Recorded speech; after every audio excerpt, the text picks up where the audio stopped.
The Imperial Navy was once again in firm control of the space around Vraks. The Sword-class frigates had searched the system to hunt down the damaged Anarchy's heart, but there was no trace of the ancient Chaos battleship to be found. Convoys of Imperial cargo ships could now safely traverse the sector and deliver a near-endless stream of supplies to the planet. On the surface below, fresh troops and equipment steadily flowed into the front lines. As the newly arrived manpower took their place in the regiments, the 88th Siege Army regained its former fighting spirit. The veteran guardsmen could finally enjoy some well-earned rest, and the horrors of the last 12 months now seemed like a passing fever dream. There were finally enough replacement parts for the worn-out weapons and vehicles to be properly repaired. With the influx of new uniforms, plenty of food, ammunition, building materials, and fuel, the army was in better shape than ever before. For over a year, the Chaos forces had enjoyed complete air superiority in the skies above Vraks. Although the portable void shield generators had been hugely important in protecting the 88th Siege Army's logistics against bombing raids, there was not much they could do to challenge the enemy harassment from above. But the arrival of extra anti-air defenses now granted the Imperial troops the opportunity to fight back. No longer would the enemy fighters have the luxury of carelessly flying wherever they pleased. Any Vraksian pilot with the temerity to strafe a trench line would henceforth be met by a hail of flak. And that was not all. The Imperial Navy had brought their own aerial troops. Wherever formations of enemy air squadrons dared to venture too far from the citadel, they would be met by Imperial Navy fighter planes deployed from the ships in orbit. The skies above Vraks were now the site of intense dogfights between the pilots of the 717th Navy Fighter Wing and Chaos Hellblades. These were costly engagements for both sides, but due to the Imperium's unwavering commitment, the heretical aircraft were often forced to retreat back to the safety of their own anti-air defense network. All in all, the supply lines of Vraks were running as smooth and uninterrupted as could realistically be expected. The Munitorum Labor Corps was already working hard to construct aircraft landing strips to further increase the 717th Fighter Wing capacity, and over time, it was expected that the Imperium should be able to gain complete air superiority. As soon as the skies were cleared out, the Marauder bombers would be able to perform their bombing campaigns against key targets in the Vraksian defenses. The Titans of Legio Restorum had finished their long march over the Saratama plains, and now waited patiently behind the front lines for the right moment to strike. The Mechanicus forces would remain a separate force under their own command structure, not beholden to the orders of Amam Kogori. High Princeps Rand Droka had her own priorities.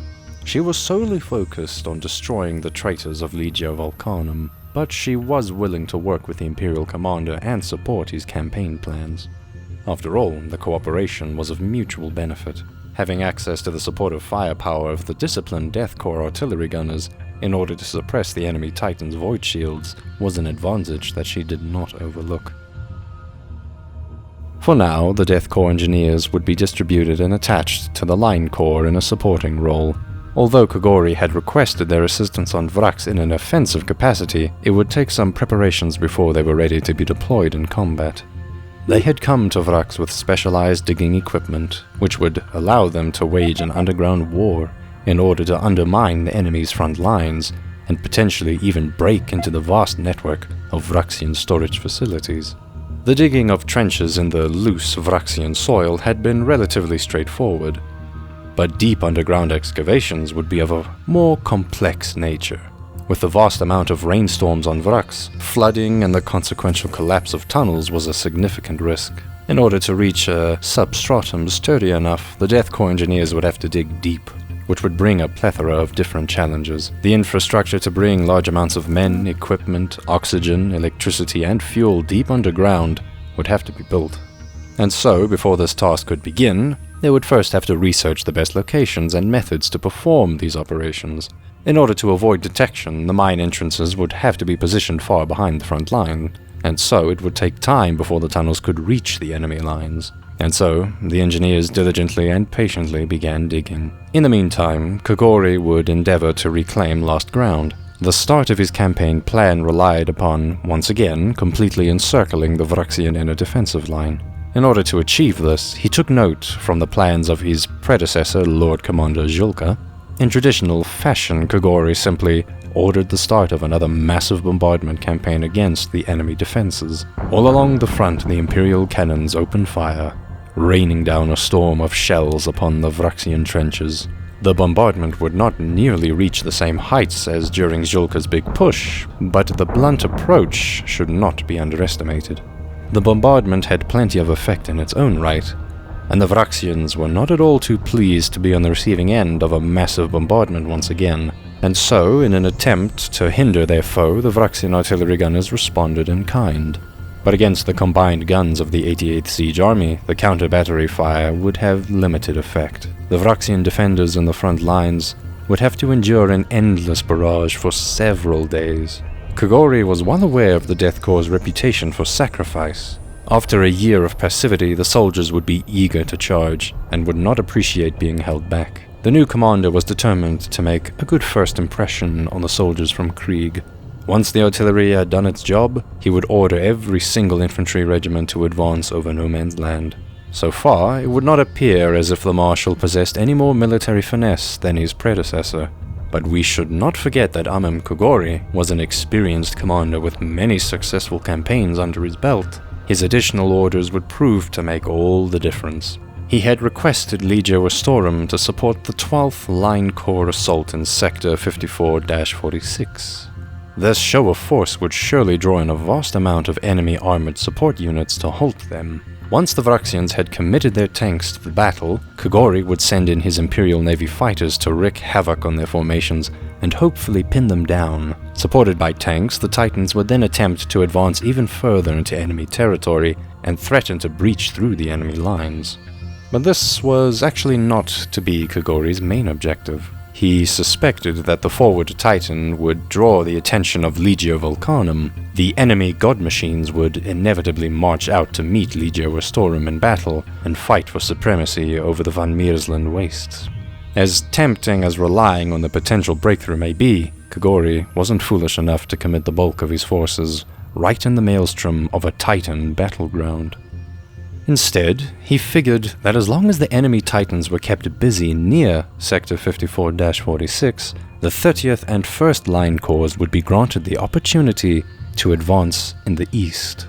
With the support of the Assault Corps, they would be able to push the enemy back towards the inner defensive line and complete the planned encirclement. As always, the battle was expected to take a high price for every mile of ground. But with the supply lines restored, the Death Corps once again held the advantage in the long, drawn-out war of attrition.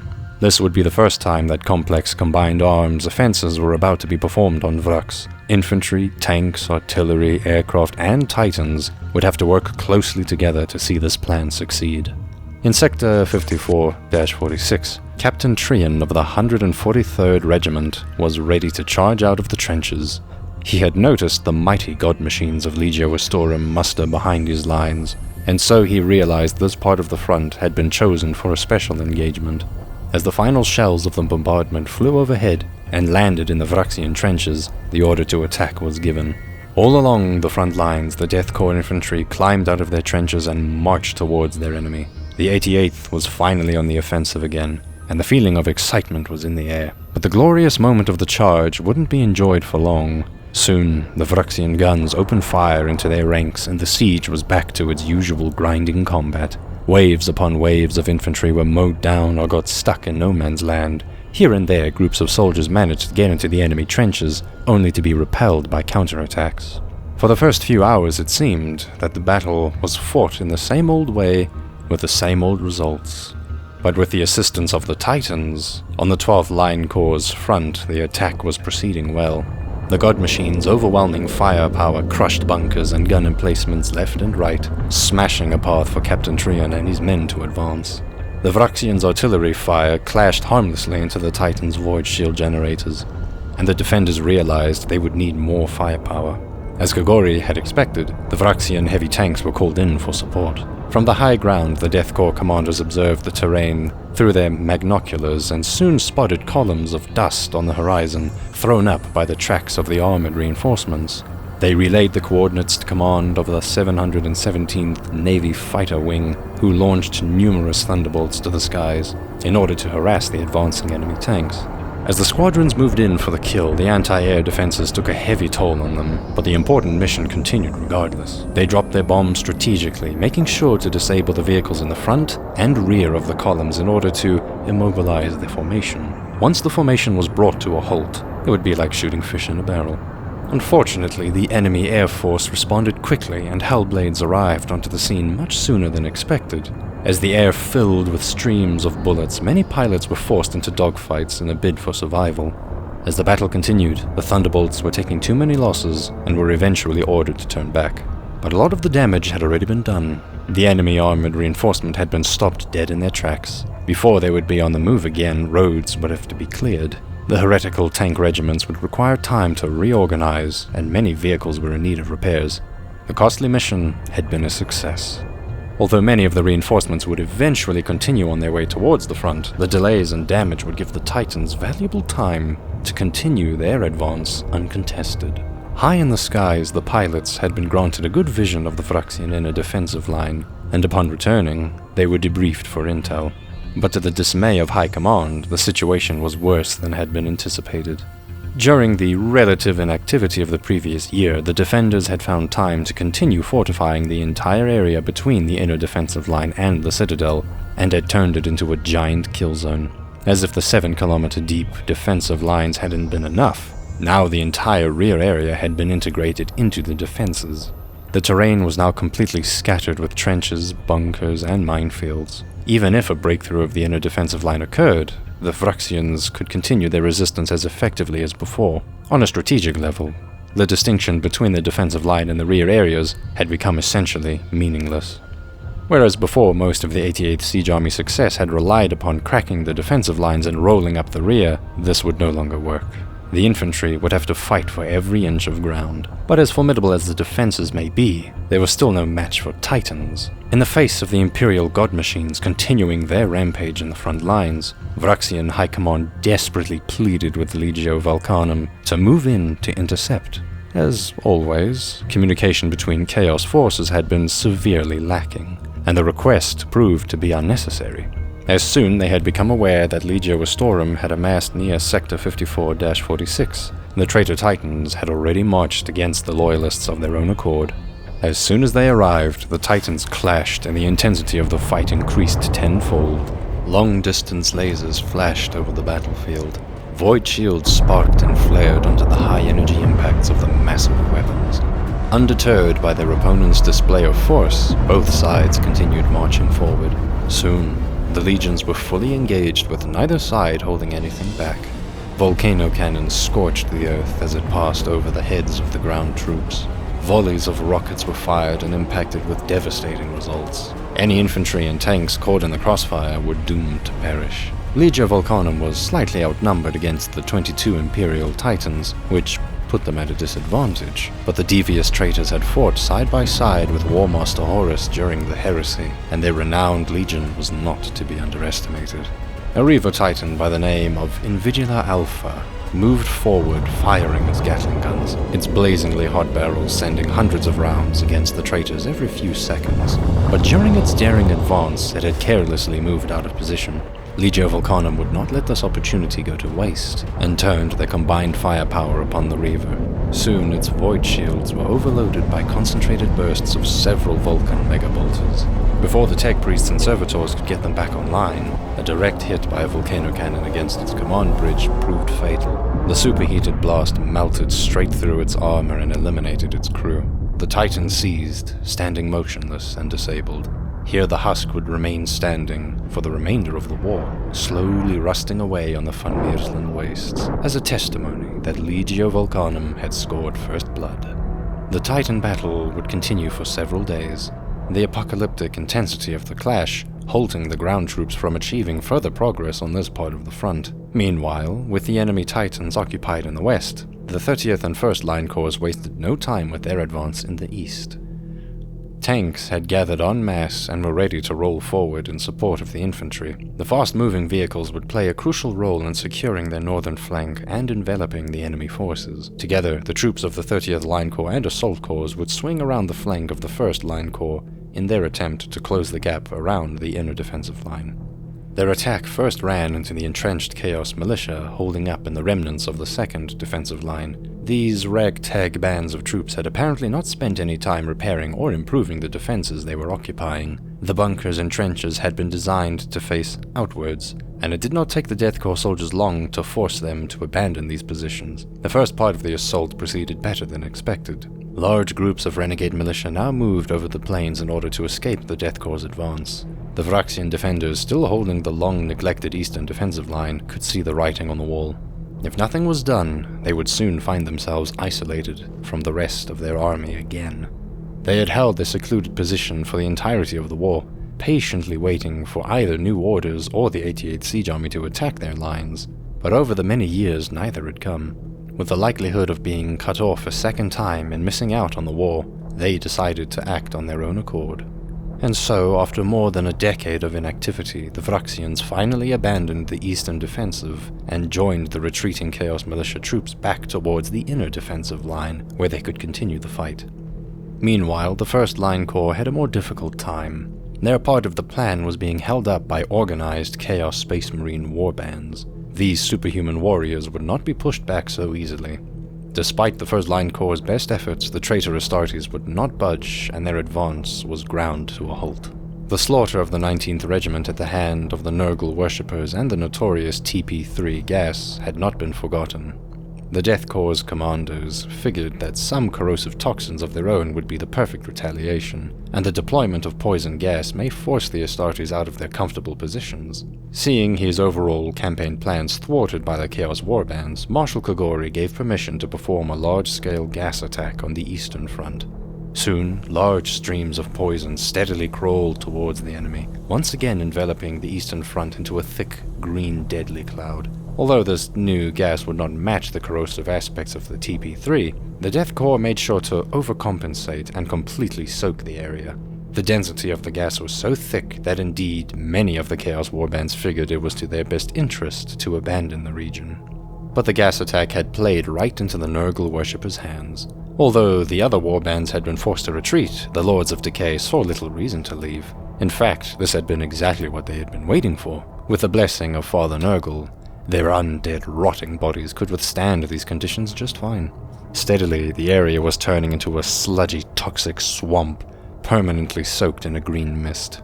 The 88th Siege Army had unwittingly assisted the Lords of Decay in transforming this area into the perfect base of operation for the followers of Nurgle. The retreating Vraksian and Renegade infantry now found themselves in trouble, caught between the advancing Imperial onslaught to the north and the untraversable Demas Trench to their rear. They had nowhere to go but through the uninviting Nurgle swamplands.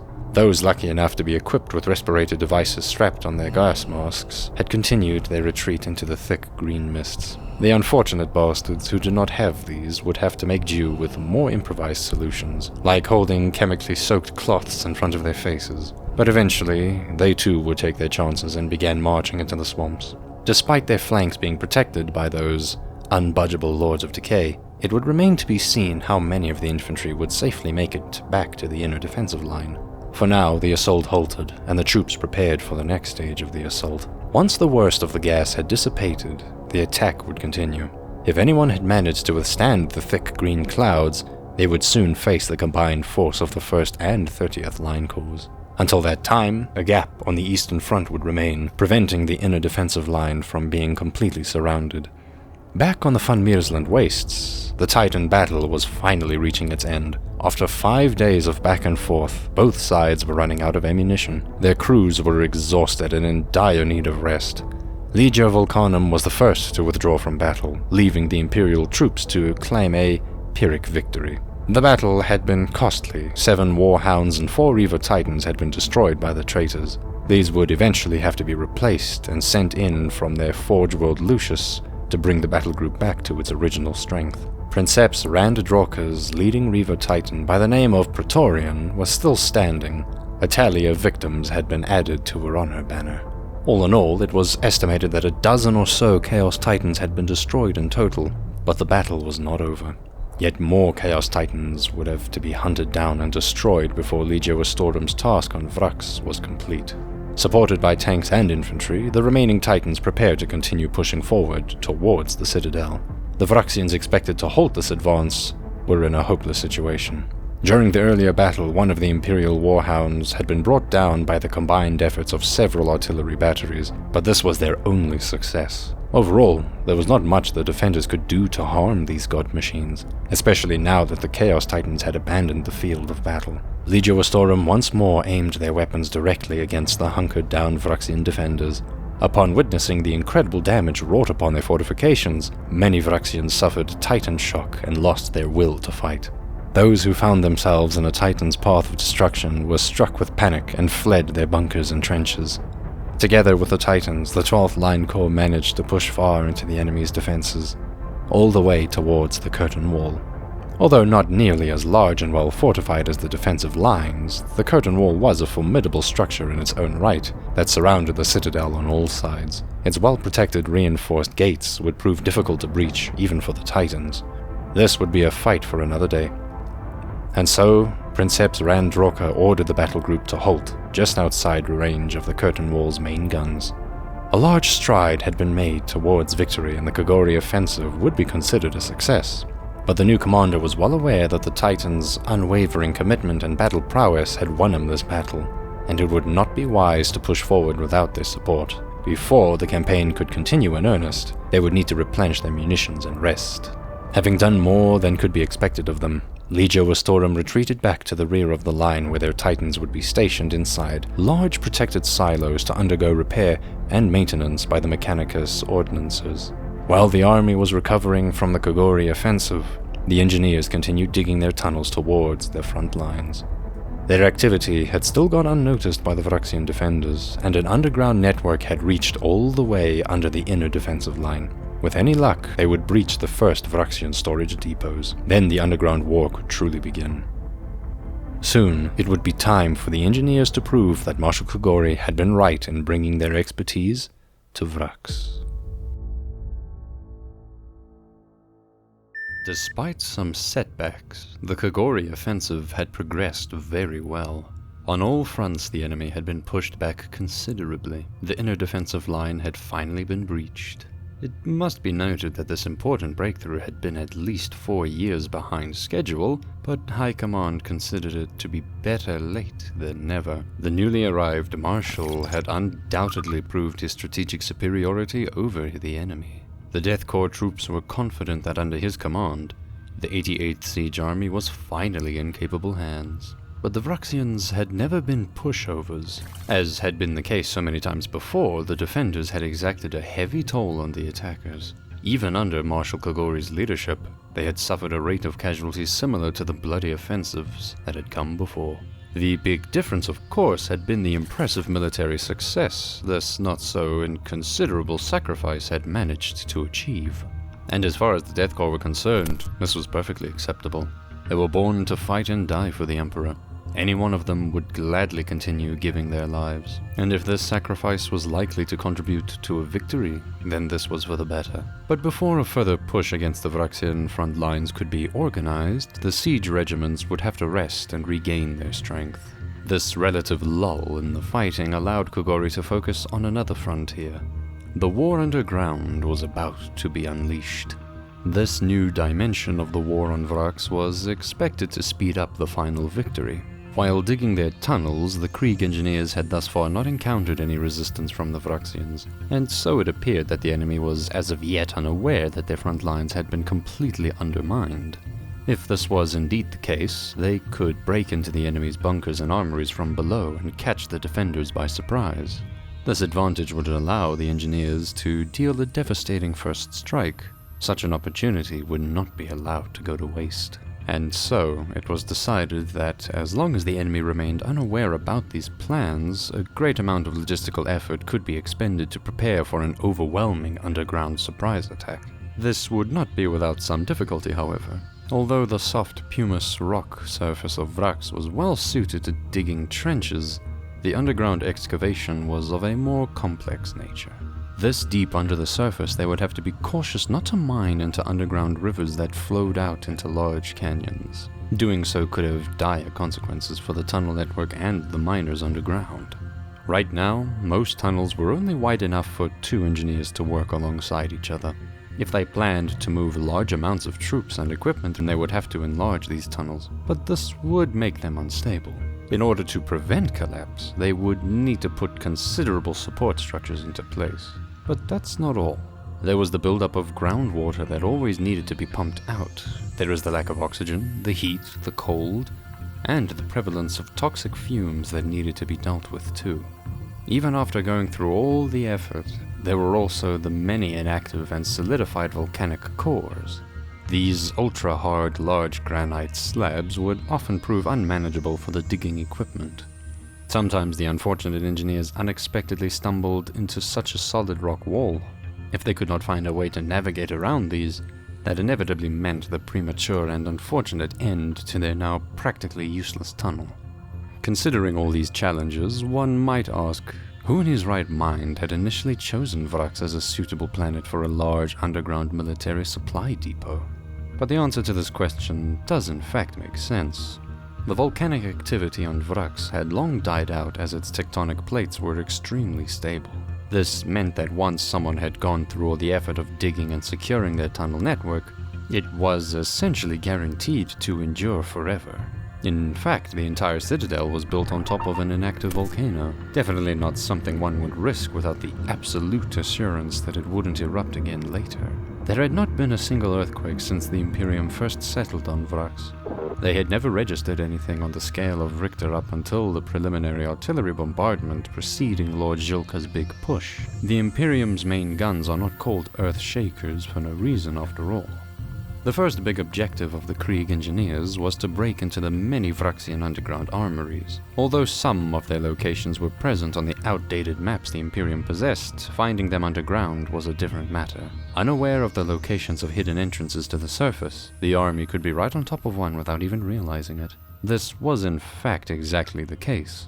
The first to be located was Armory 55-46, already far behind the Krieg front lines, but until now undiscovered.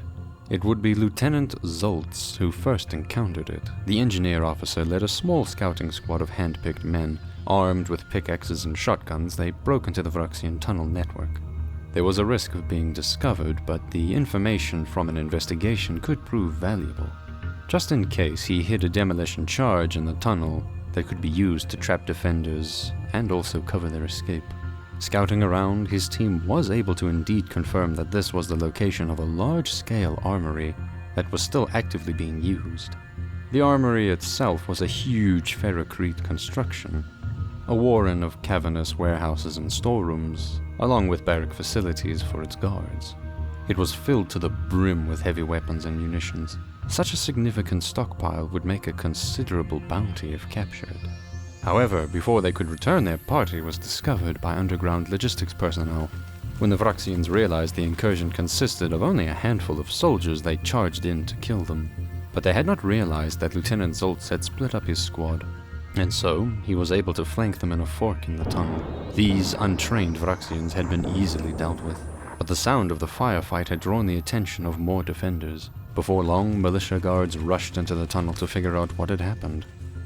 Zoltz ordered his squad to a fighting retreat back to where they first made their entrance into the armory. Unaware of the hidden demolition charge, the Vraksians chased after them blindly, firing their weapons.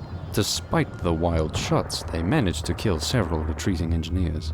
They had made it back to their starting point. When the timing was right, Lieutenant Zoltz detonated the charge and the tunnel collapsed, killing the Vraksians, leaving no witnesses or signs as to what exactly had happened there.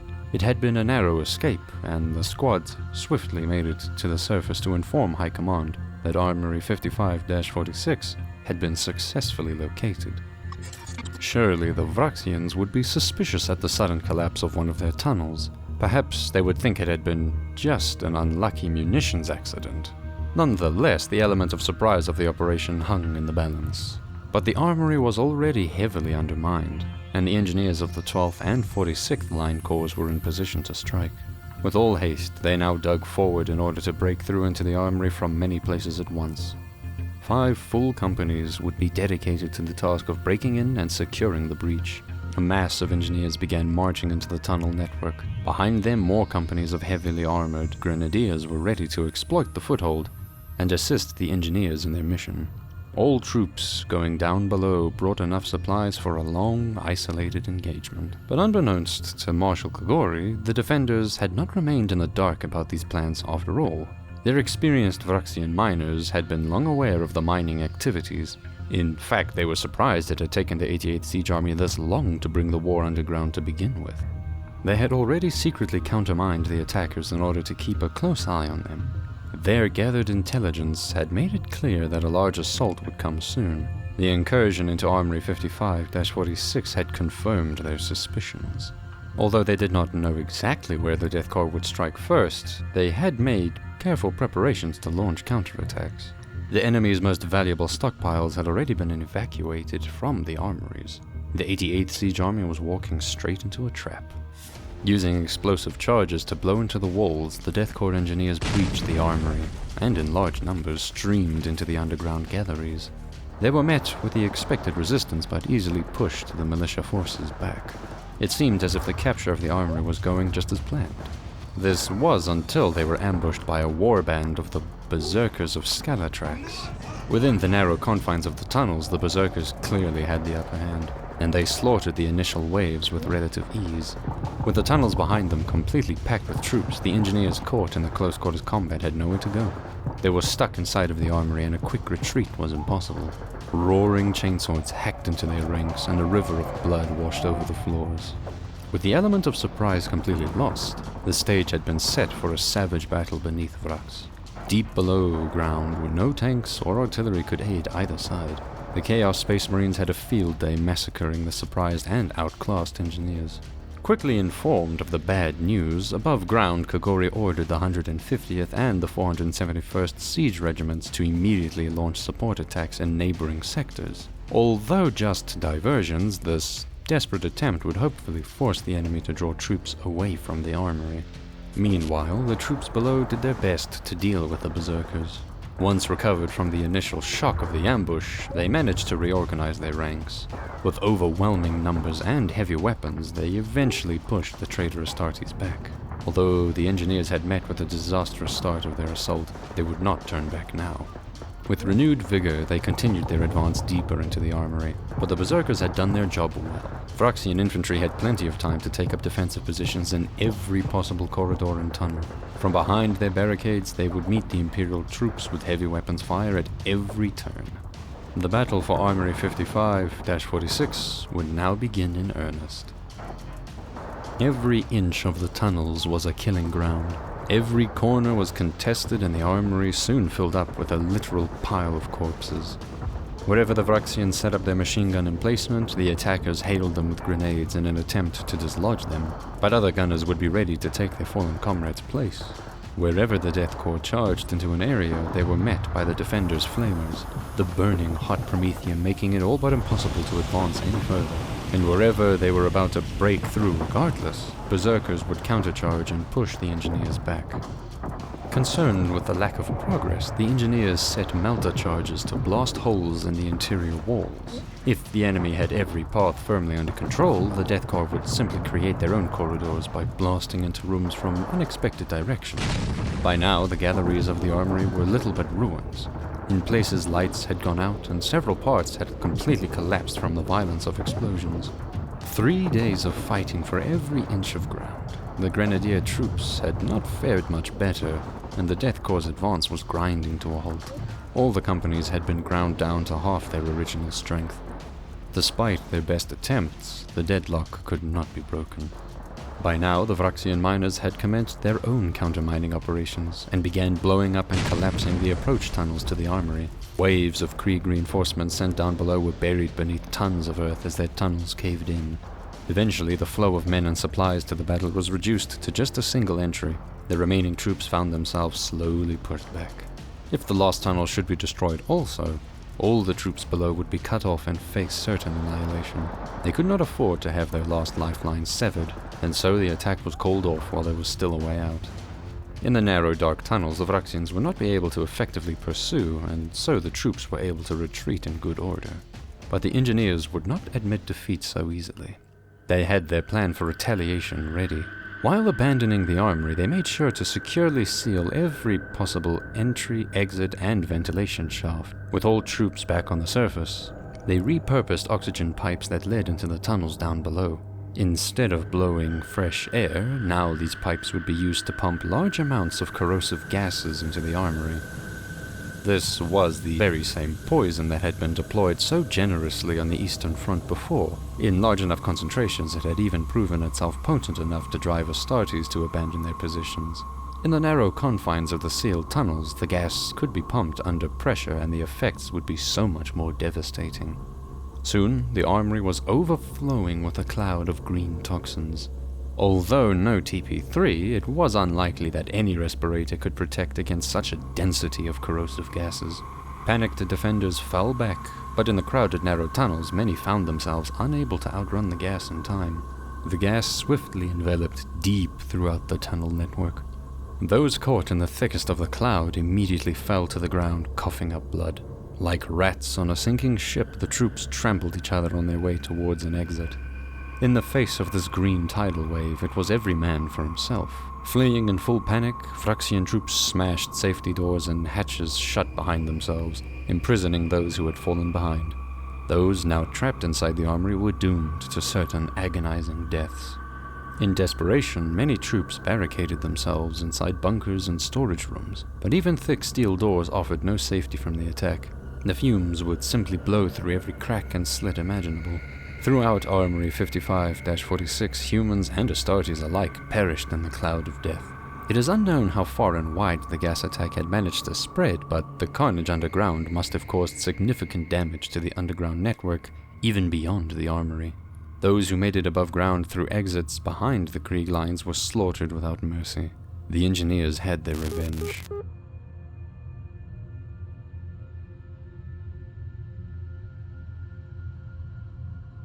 Failure in Sector 55-46 would not stop the progress of the underground war in other sectors. After the horrendous first underground battle had concluded, many more followed. Although both Vraxian and Death Corps engineers had learned from their previous mistakes, the carnage was barely any less than before. Below Vraks, tunnel warfare was now in full swing, with mining and countermining being a daily occurrence. Although with the assistance of the Titans, the troops above ground had made considerable progress, they were now faced with an obstacle, the curtain wall.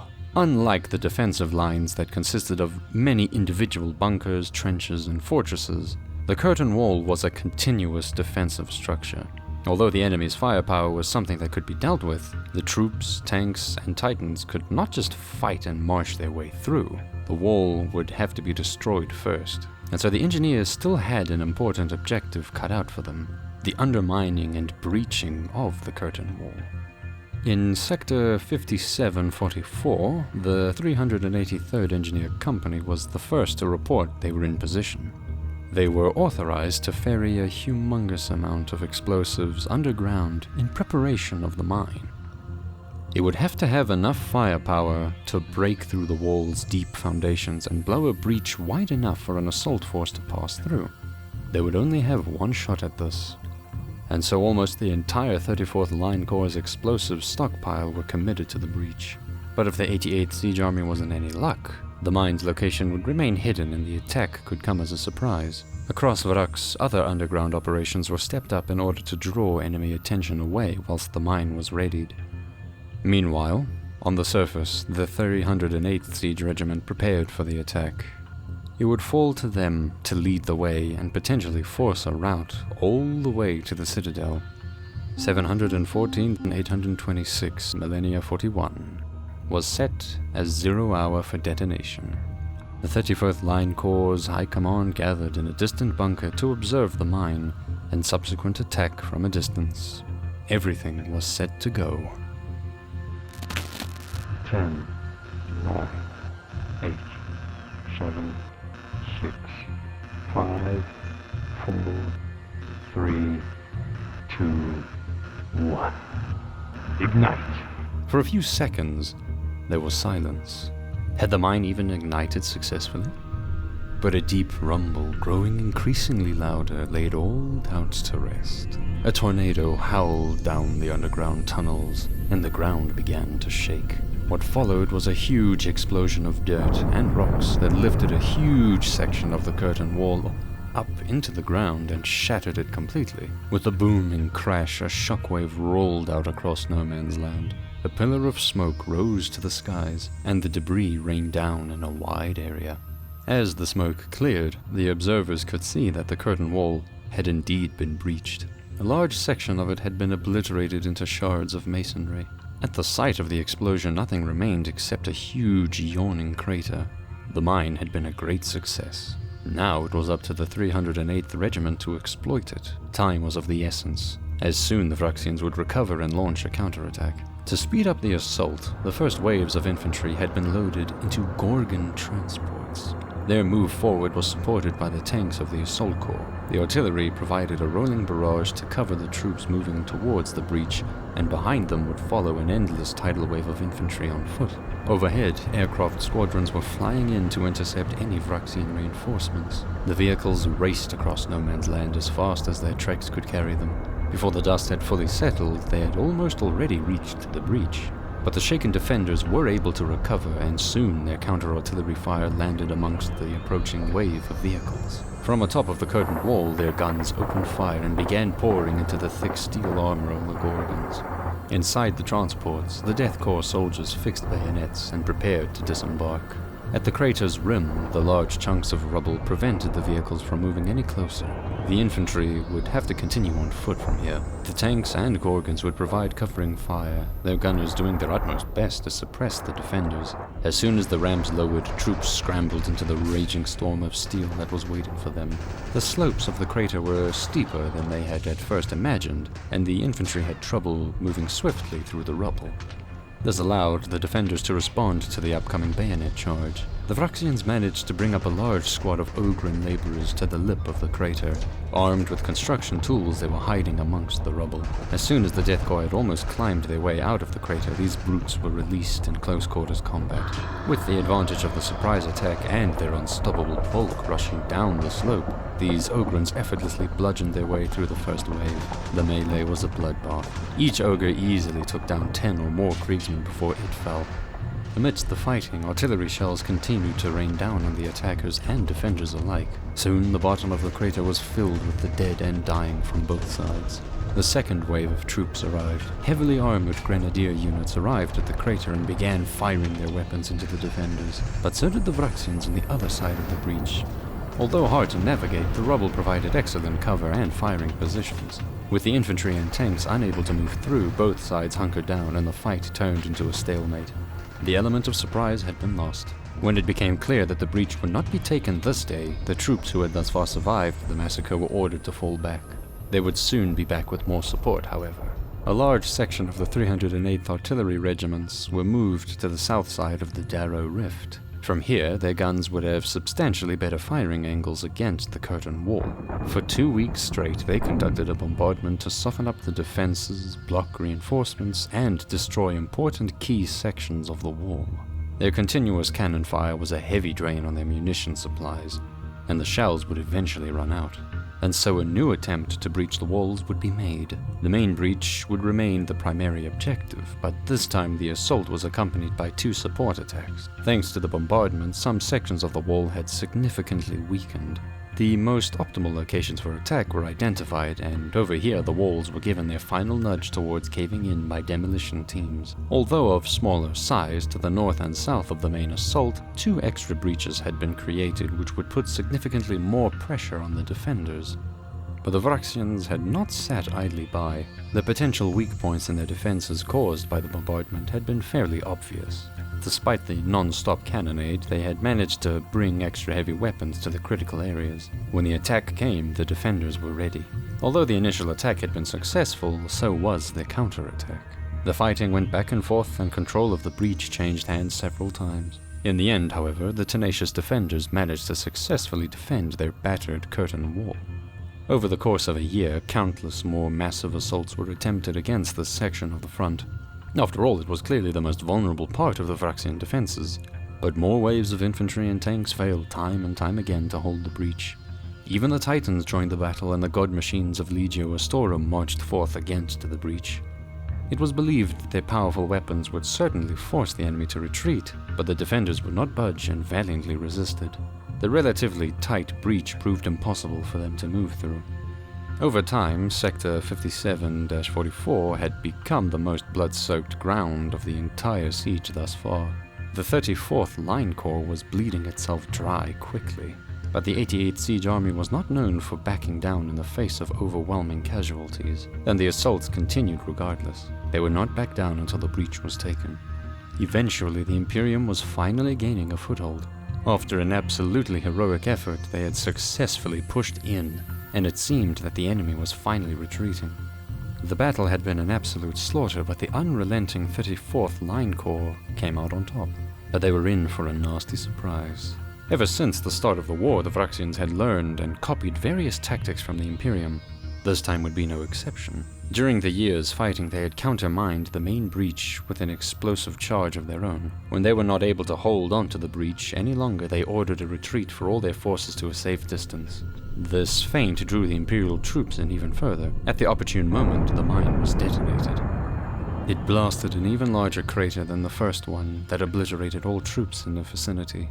The explosion wiped out any forward Death Corps troops in an instant, and whole companies of tanks and infantry went up in smoke. Before the dust had settled, the Vraxians had already moved back into their old positions, and the stalemate was back to square one. This was a blow that the depleted 34th Line Corps would not recover from on their own. Marshal Kogori was getting worried. Here and there, the 88th Siege Army had managed to win a bit of ground and destroy some small underground armories, but it had been a full year since any really substantial progress had been made. Attrition had brought the combat effectiveness of his 34th Line Corps to an absolute minimum, at least until the reinforcements arrived. To his increased frustrations, Legio Astorum had turned down any further request for assistance against the Curtain Wall. Already down to half their original numbers, Princeps Droka was saving his legion's strength for the ultimate confrontation against the remnants of Legio Volcanum.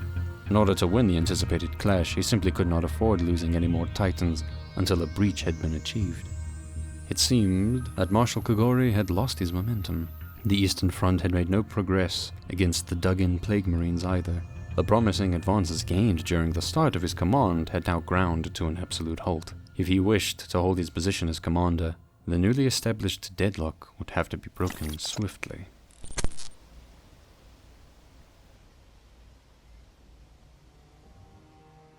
The initial 12-year deadline had already been surpassed by 2 whole years, and since the extension had barely brought any progress at all, it would be time for the Departamento Munitorum to reassess the situation. Even attrition had not appeared to be in their favor. Over 6 million Krieg guardsmen had died since the start of the war. It was estimated that of the initial 8 million Vraxian population, another 5 million remained. That meant that not even half of the heretical cardinal's initial manpower had been depleted. At this rate, the siege would last almost half a century. That is, without taking into account the chaos reinforcements that had arrived. It was unknown how many renegades had managed to arrive during the time when the traitors held orbital control. There was simply no telling how much longer the siege would last. And so, by administratum decree, it was decided that reinforcements sent to Vraks would be reduced. The siege was not to be completely abandoned. The heretical forces must still be fought and defeated. Emperor willing, Vraks would eventually return under imperial rule. It would simply mean that Marshal Kogori would have to make do with less troops to do so. The Marshal obviously protested these decisions, but it fell on deaf ears of the imperial bureaucracy. The Marshal was told that the next review would be in 5 years' time, and if he wished to keep his position, he'd better revise his plans accordingly. But Marshal Kogori had a response to this bitter blow. Unlike the Imperial Guard, Astartes' forces are barely beholden to the Departamento Munitorum's scrutiny. They would still be at liberty to join the fighting on Vraks of their own accord, and so the Marshal sent out a request for reinforcements to chapters in the area. Commander Aina of the Red Scorpions answered the call. They had returned from a patrol sweep through the dangerous Fide Nebula and were resupplying at the spaceport on Cantus 9 in the Calixus sector. They had just finished wiping out Orc pirate activity and had time on their hands for another assignment. After consulting with their chapter master, Commander Aina was given permission to reinforce Vraks with his 1st, 3rd, 6th, and 8th Company. This was, however, under the condition that the Red Scorpions would remain under their own command and retain sole discretion over their forces throughout the rest of the siege. The Marshal was delighted that an elite Astartes strike force had even bothered to respond in the first place. Their request for full autonomy had been expected, but the 88th Siege Army still had mixed feelings about the last time Loyalist Astartes had interfered on Vraks. Some commanders believed the Dark Angel's intervention had caused more trouble than it had solved. 100 Space Marines of the Red Scorpions were now on their way towards Vraks. It would remain to be seen if these reinforcements would prove helpful in turning the tide.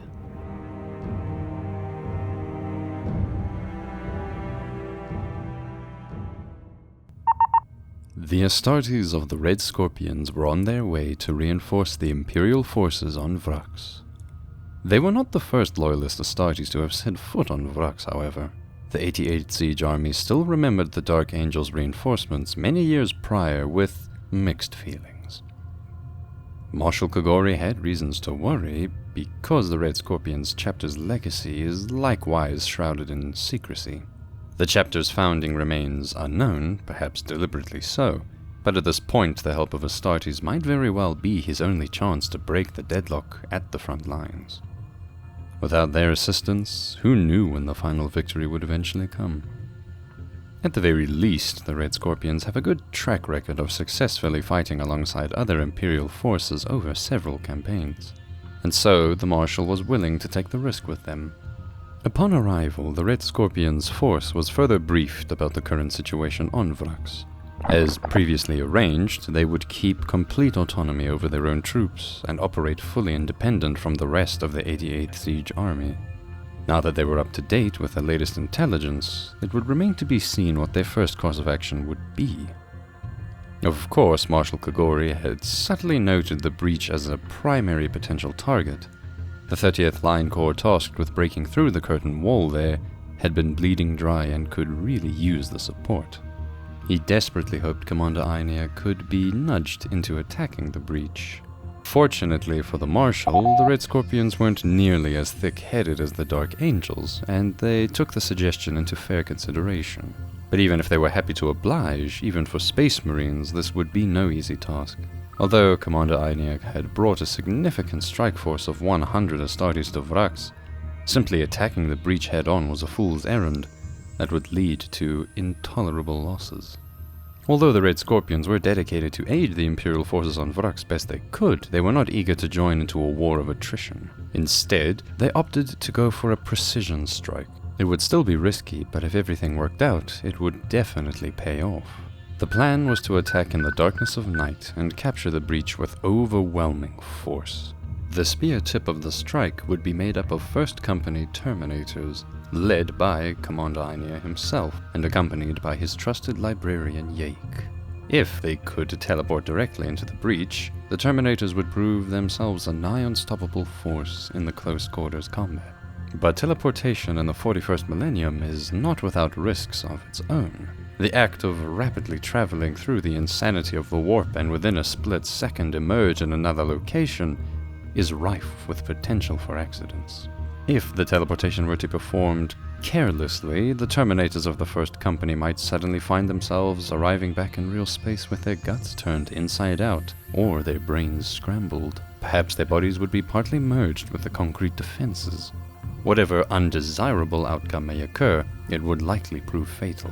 Losing an entire company of Terminators in such a manner would be unacceptable. For the operation to succeed, then, it would be of paramount importance that the teleportation performs successfully. To improve their chances, they would be forced to take risks of a different nature, however. By bringing their strike cruiser, Arc Fidelix, into lower orbit, they could significantly reduce the distance towards their target and greatly improve the potential for a successful teleportation. This would bring the vessel dangerously within range of the Vraxian laser defense network. Many of these stations had already been captured or destroyed by the 88th Siege Army, but the handful of guns still under control would be able to throw a tremendous amount of firepower at the ship. With full power deployed to the Void shields, the Arch-Fidelix would likely be able to hold its own for a short while. If not, the consequences would be disastrous. In any case, the deployment would have to be extremely swift. In order to further assist with the teleportation, a beacon would have to be placed at the site of the breach. This would allow for a swift and solid lock onto the target location. 5 Astartes of the 8th Company's assault squad, led by Sergeant Cullen, volunteered for the near-suicidal job to get the device in place. Once the Terminators had successfully been beamed down to the surface, the Arch-Fidelix would immediately disengage and get out of harm's way. The overwhelming power of the Terminators would easily secure the breach. They would be able to hold it until further troops arrive. It was a risky plan, but its potential effectiveness could not be denied. So the plan was given the go-ahead. As the captain steering the Arch-Fidelix began bringing the ship into lower orbit, a large portion of the Red Scorpion forces boarded their Thunderhawks and traveled to the surface to join up with the 11th Assault Corps on Vraks. The gunship with Sergeant Cullen's assault squad on board made for a different direction. They approached the breach from the south at high speed, racing low over the dark surface of Vraks to avoid detection. To further distract the defenders, the strike cruiser began its bombardment of the citadel. The remaining guns of the defense network opened fire upon the ship, and the night sky was lit by laser fire. The Arch-Fidelix fired every payload at its disposal. The void shield of the citadel flickered under the impacts, but would easily hold regardless. The ship would not fare so well in this duel, however. Some of the defense laser shots had managed to penetrate its already failing shields. The Vraxian guns proved even more powerful than anticipated. Time was of the essence. They sent an urgent message to Cullen to place that damned beacon with all haste. Acknowledging the request, his Thunderhawk accelerated even further. The loud sound of roaring engines alerted the Vraxian defenders stationed on the curtain wall. Once they passed right above the crater, his squad disembarked, and the Thunderhawk continued making its way towards safety under the cover of night. The incredible speed of their transport had made it difficult for Cullen and his men to control their descent. The jump packs narrowly managed to slow them down enough to endure the impact of the jump unharmed, but the Space Marines successfully managed to land in the crater. They immediately got back to their feet and readied their weapons. Searchlights were scurrying to find the invaders. Soon, heavy weapons opened fire on the Astartes. The Vraxians were caught off guard by the unexpected arrival of Loyalist Space Marines. But just like the battles that had come before, they counterattacked with great zeal and spared no efforts in their attempt to repel the invaders. Within moments, they had organized hundreds of defenders that charged into the breach en masse. But it would be too late. Sergeant Cullen had already successfully placed the beacon in the center of the breach and activated it. The signal was sent back to the Arch-Fidelix. Unfazed by the wave of soldiers that were storming their way, Cullen and his men activated their jump packs and charged right back at them. With chainswords ready, they landed right in the middle of the mob, hacking and slashing a bloody swath amongst their foes. At the rim of the crater, 5 Space Marines battled against hundreds. Outnumbered and outgunned, even the Emperor's finest could not hope to stand for long. One of the Astartes had already been taken down by a rocket straight to the chest plate at point-blank range. Their survival would be measured in minutes. But they would not have to hold out alone for that long. Back on the Arch-Fidelix, the teleportation device had managed a solid lock onto the beacon. The teleportation commenced immediately. Cast through the warp, and with a sizzling, crackling of power, out of nowhere, Aenea's Terminators appeared right at the center of the crater. If the defenders had been startled by the assault marines before, now they would be in for an utterly devastating surprise. Without pause, the Terminators opened fire. Their storm bolters hammered a deadly stream of high-explosive bolts into the Vraxian ranks. Anything the defenders fired in return harmlessly ricocheted off their thick Terminator armor. They steadily marched up the slopes of the crater and joined in the melee. Lightning claws and thunderhammers mercilessly slaughtered any defender foolish enough to stand in their way. Within moments, the strike force gained a foothold in the breach, but the fighting wasn't over yet. With the teleportation complete, the damaged Arch-Fidelix quickly disengaged and retreated back to safety outside the reach of the defense laser network. The ship had taken a heavy beating, but at least it had survived the dangerous mission. Back on the surface, Sergeant Zier's main force was making haste over no man's land towards the breach. Vehicles like the Vindicators raced out in front while the remaining companies, including 3 dreadnoughts, moved up on foot behind them. Even under cover of darkness, the Vraxians' pre-sighted artillery rained down a bombardment on the reinforcements. But with their commander already embroiled in the fighting at the breach, the Red Scorpions would not be slowed down. When the vanguard moved in range, the Vindicators' cannons began their suppressing fire against the wall emplacements, and then disembarked their tactical squads. With dozens of Marines joining the battle, the defenders were truly dropping like flies in the face of the superhuman onslaught. In a last-ditch effort, the Vraxians released a wave of drug-induced Ogren laborers upon the breach. Last time, their beastly strength, further enhanced by a cocktail of combat stims, had effortlessly clubbed the Deathcore attackers aside, but this time they were matched up against unyielding power armor. Within moments, the Ogren counterattack was cut to pieces by the unremitting savagery of Astartes. Lightning claws and thunderhammers made short work of the poorly armored and unorganized brutes. The Vraxian defenders at the breach had run out of manpower. Their opportunities to turn the tide were growing slim. Meanwhile, the Red Scorpions' forces continued flowing into the battle. They proceeded to systematically clear the area of defenders until all were killed or had retreated. Apart from the enemy artillery shells still raining down on them, the battle was over. The mission complete signal was transmitted back to the Arx Fidelix. The entire 11th Assault Corps was given the go-ahead to roll out. Behind them, the Titans of Legio Astorum would follow along. News of the unexpected lightning strike at the breach had quickly reached the Vraxian High Command. The presence of loyalist Astartes was troublesome news indeed, but their inevitable arrival had only been a matter of time.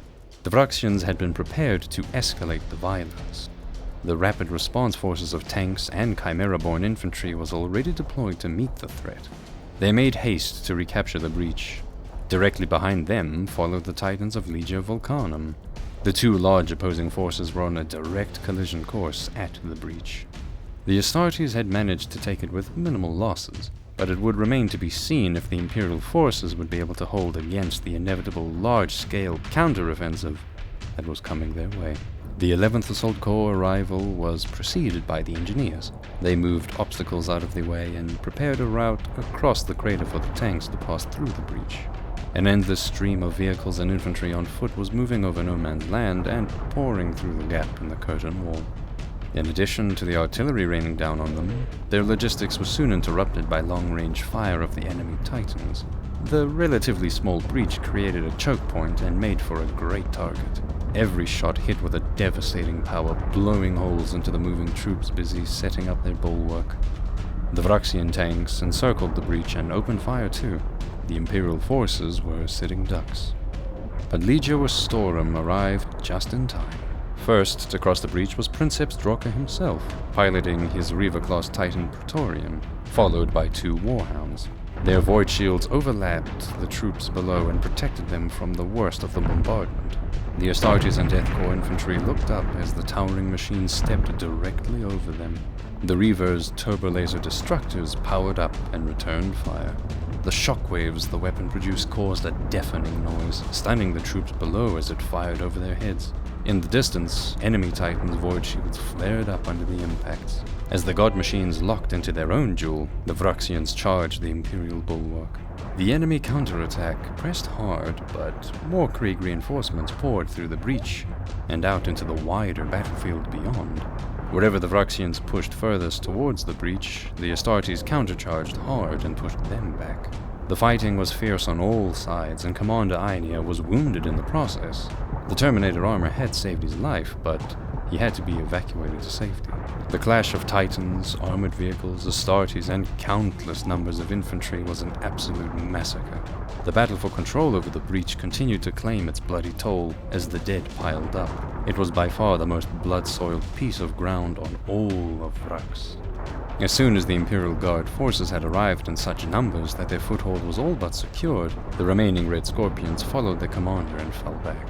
There had been 96 Battle Brothers at the start of the operation. Only 34 remained. Apothecaries scoured the battlefield to reclaim the progenoid glands from the fallen, containing the all-important gene seed required to rebuild their decimated companies. The wreckage of one of their dreadnoughts was towed away, to be restored so that it could fight for the Emperor once more. No one could deny the grave sacrifice the Red Scorpions had made, and what had been achieved because of it. Their mission was complete, thanks to the Emperor's finest. In Sector 57-44, the Krieg Guardsmen were finally through the curtain wall. Numerous Shadow Swords arrived at the battle in support of Legio Vestorum. With the help of their Titan killer weapons, they managed to force the outgunned Legio Volcanum into a retreat. Despite the Vraxians' best attempts to push the attackers back, the brave Death Corps soldiers had been able to fight the battle to a favorable stalemate. Without the assistance of their Titans, the defenders had no hope of dislodging the Imperial forces from their newly gained positions. The curtain wall had been successfully taken, opening a way to directly besiege the citadel itself. Back at his headquarters, Marshal Kagori was informed of the good news, but before he had time to celebrate the promising breakthrough, he was given notice that an important figure had requested his presence for a meeting. The unexpected visitor claimed to be a representative of the Emperor's Inquisition, and not even a high-ranking Imperial commander like Kagori could keep such an agent of ultimate authority waiting. The figure introduced himself as Lord Inquisitor Hector Rex, Proctor General of the Scarus Conclave. According to Hector Rex, the war on Vraks was in great danger. The Inquisition had taken many readings from the Emperor's tarot. His seers had been meditating on the subject and used their clairvoyance to search for the probable future. Vraks was a world ready to explode. This was no mere metaphorical warning. It was the truth of what was about to unfold. The future of Vraks was grim, far bloodier than anything the war had been so far. The rebels might have been pushed back, but in the wider scheme of things, the power of chaos was growing significantly. Whatever Cardinal Zaphon, with the assistance of Lord Arcos, had set in motion many years ago, was now reaching its conclusion. The population of Vraks were not just heretics, they were openly worshipping the Dark God. Unbeknownst to the troops on the ground, the 88th Siege Army was merely providing the blood sacrifice required for the next stage of the war to unleash. Without intervention, Vraks would soon become the summoning grounds for hordes of demons. That's why Lord Hector Rex was here, to make sure that would never happen.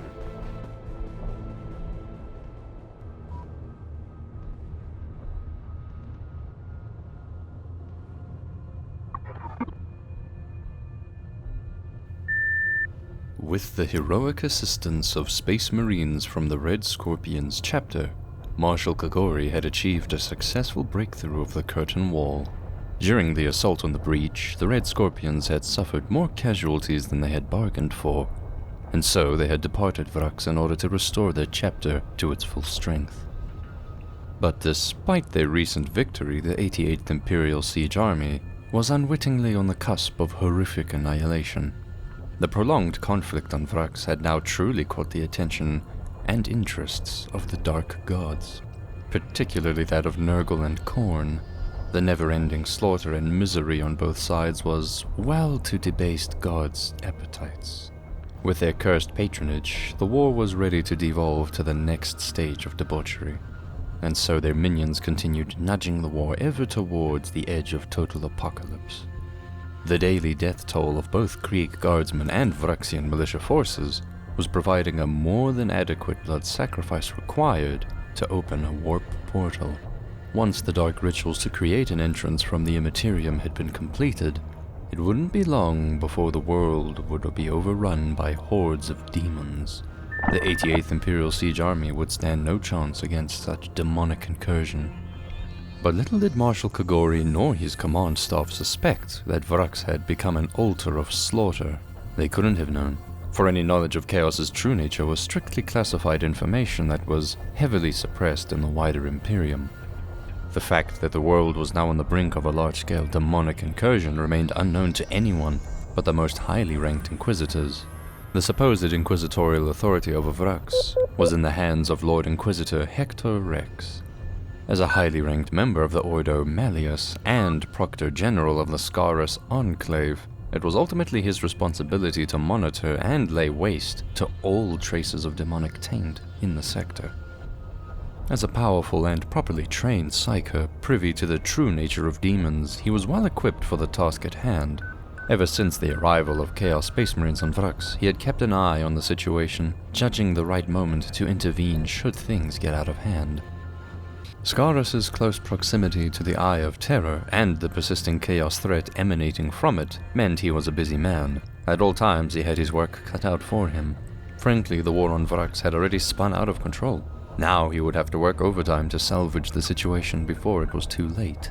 It was well due for the inquisitorial troops to reinforce Vraks. But even an inquisitor as mighty as Hector X himself is not beyond the jurisdiction of his own organization.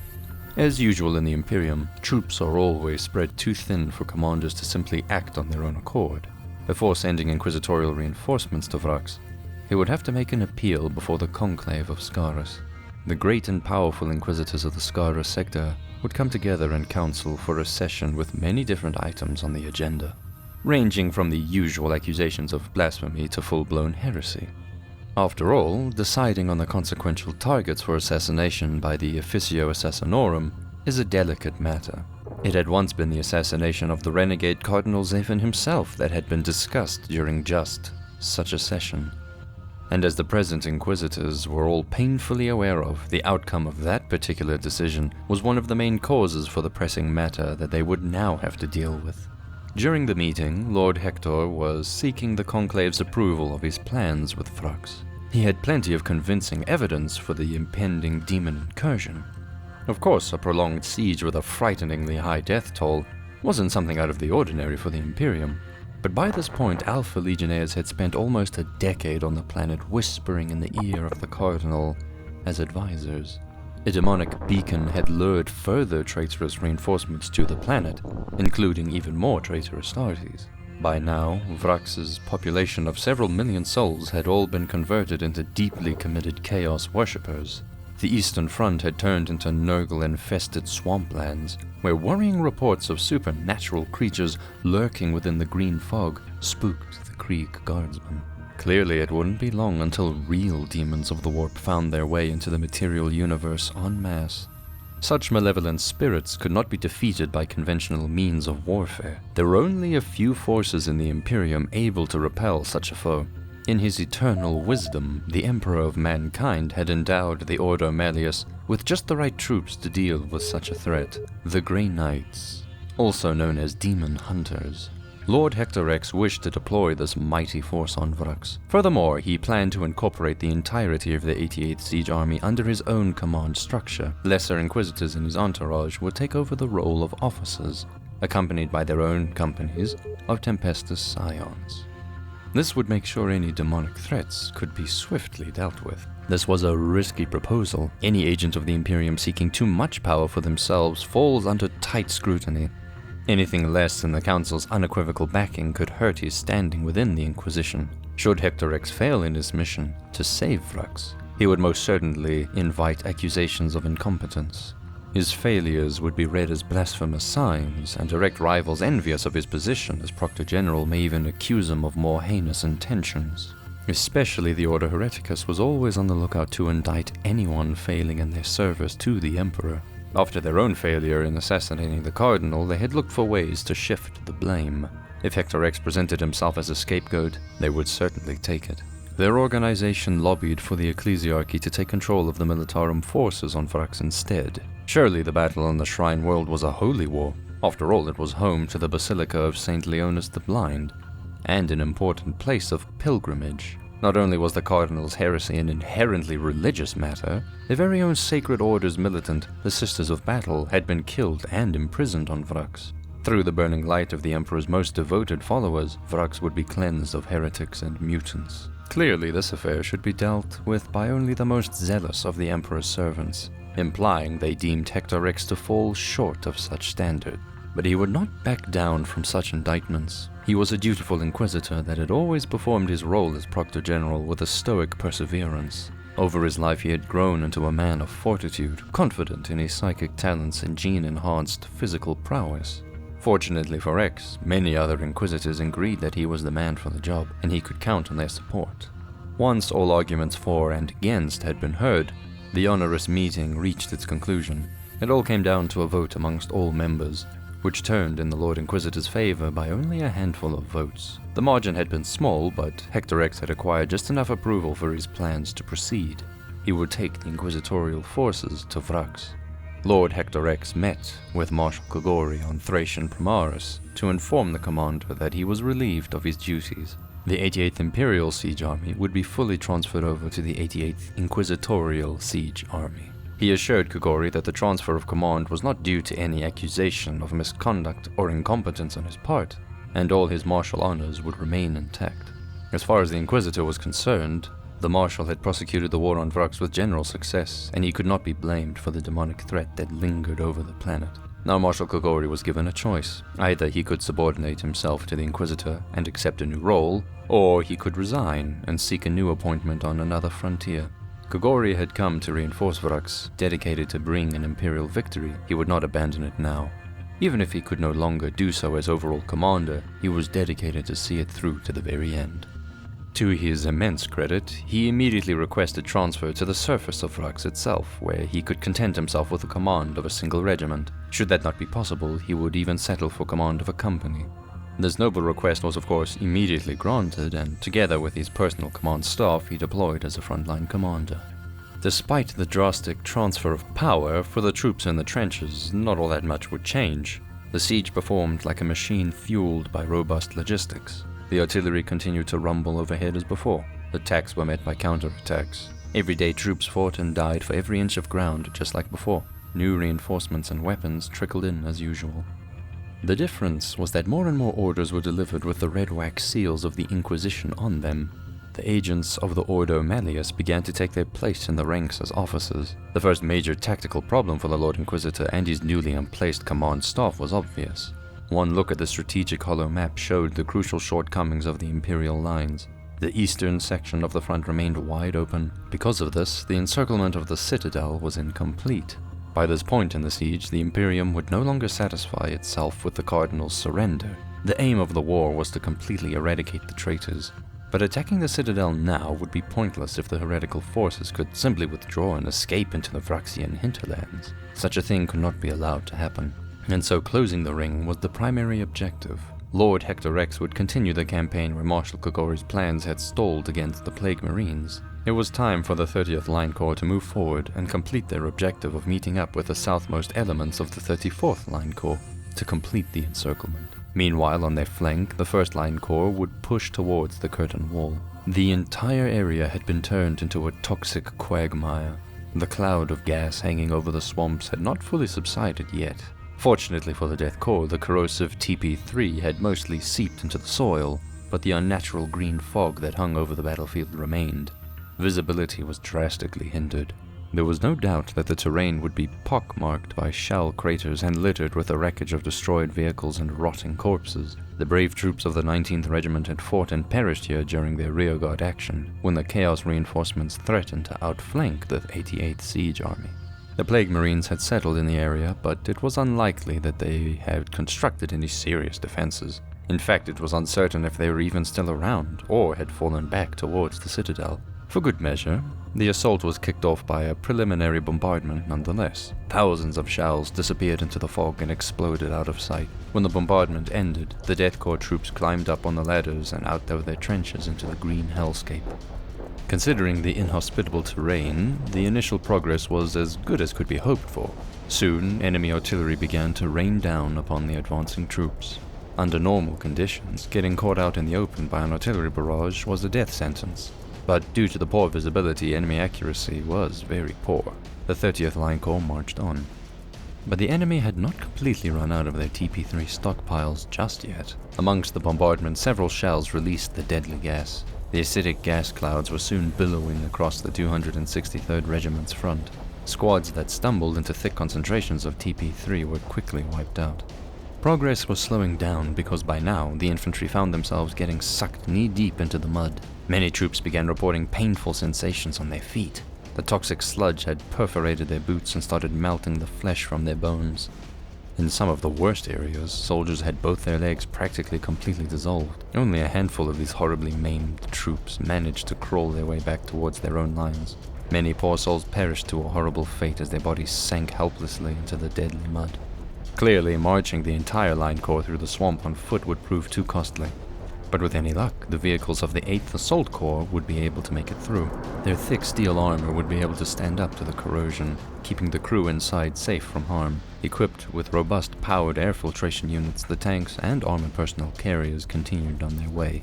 Visibility was reduced to just a few meters. Tanks were becoming bogged down as they blundered into large shell craters or tank traps. Nonetheless, large groups of vehicles were making it through. Surely guided by the Emperor's divine protection, they steadily rumbled on. Then, through the green haze, the first enemy activity was spotted. Plague Marines had rallied the Vraksian defenders, and their armored vehicles had driven into the swamps towards the Imperial forces. Upon contact, both sides fired blindly into one another. Only at point-blank range were the gunners able to see what they were even shooting at. Their aim was mostly guided by the glow of tracer munitions bouncing off armor and indicating the location of any enemy vehicle hidden in the fog. In the midst of the quagmire, the assault was halted. Reports came in of hordes of enemy infantry advancing upon the tanks, but how was this possible? Even the hardy Death Corps infantry themselves hadn't been able to march this far into the swamps without crippling casualties. To their surprise, the Vraksian militia forces on foot seemed to suffer no such attrition. Upon hearing these reports, the newly appointed inquisitorial officers sanctioned the use of their own chemical weapons against them. Surely the poorly equipped Vraksian troops wouldn't be able to stand up to an overwhelming amount of corrosive gas dumped on their heads. It would only be suitable to give them a taste of their own medicine. But the Death Corps troops had already learned their lesson in the year prior and absolutely refused to deploy any more poison gas of their own. Certainly not on the Eastern Front, where the landscape had already been turned into a toxic soup, completely uninhabitable for at least several centuries to come. This proved to be a wise decision, for they would soon find out the approaching enemy forces were no ordinary militia forces, they were plague zombies. Due to some arcane means, their bodies had risen from the dead. Under the patronage of the dark god Nurgle, any troops that had been swallowed up by the swamp now emerged. The rotten corpses of Vraksian and Death Corps troops alike formed a horde of the undead. When the eastern defense line had been abandoned, many thousands of Vraksian defenders had taken their chances and marched through the swamps in an attempt to escape the encirclement. None had made it back to the citadel. Instead, every single one had succumbed to the gas or gotten sucked into the mud. Now, this bulk of troops made a valuable asset to the Nurgle Marines. The Kree gunners fired into the horde, but many who were cut down by a hail of bullets simply wouldn't stay dead. Mindless and unarmed, they kept coming and swarmed the tanks. The assault would not be able to continue until this mob was dealt with. Only absolute obliteration of these foul creatures would assure their bodies wouldn't rise again. But the tanks had not been properly equipped to deal with such a threat, and would eventually run out of munitions.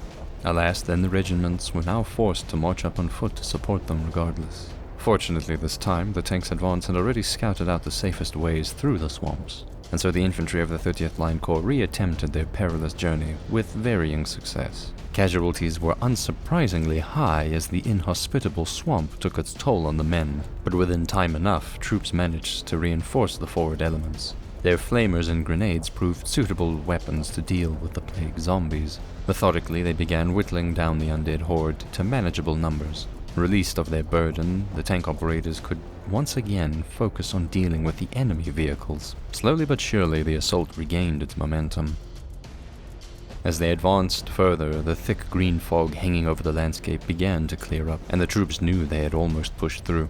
It had been a hellish battle, not necessarily because of the enemy resistance, but because the Eastern Front had become by far the most hazardous landscape on the entire planet. Now they had successfully traversed it and come to the other side of the swamp. The irony of being ordered to march through this hell of their own making had not escaped them. During the final stages of the 30th Line Corps' advance, the enemy was pushed back beyond the curtain wall. The 263rd Regiment met up with the most southern elements of the 34th Line Corps, and the encirclement was finally complete. The 1st and 46th Line Corps had continued their own push towards the curtain wall, and captured an important strategic location called Hill 202. This high ground provided a commanding overview of the entire citadel, and would prove priceless for the artillery spotters in assisting their gunners. Now the countless Earthshakers were able to pound the Vraksian lines with great precision from all sides. Several defense laser stations were captured in the process, further reducing the Vraxians' ability to resist the Imperial's growing air superiority. Day and night marauder bombers of the Imperial Navy conducted bombing raids over the remaining enemy territories. The Citadel's strong void shield soaked up the worst of the punishment, but any areas with lesser shield coverage were forced to be abandoned or face obliteration. Under the overwhelming firepower, the Vraxian resolve was wavering. Cardinal Zaphon had settled in despair and essentially given up all hope at this point. He had once been a man of power and charisma, able to whip a crowd into a zealous frenzy with nothing but his words.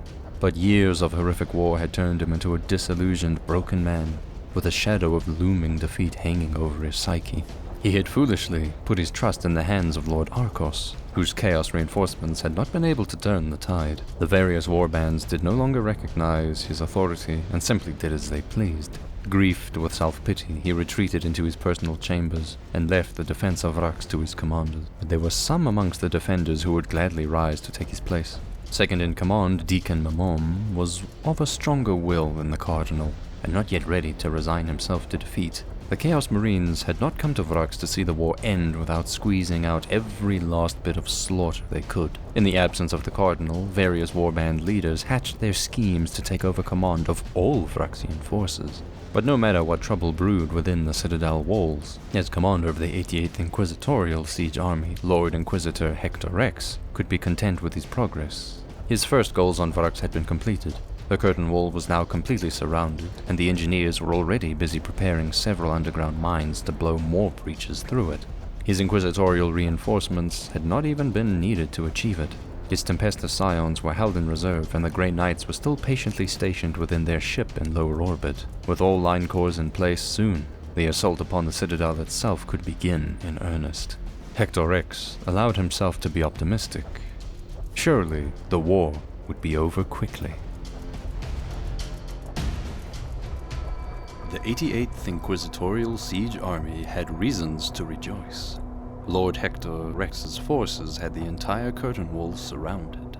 Daily artillery barrages and aircraft bombing raids relentlessly rained down their ordnance upon the Citadel's void shields. After 17 years of fighting, the Imperium had truly gained the upper hand.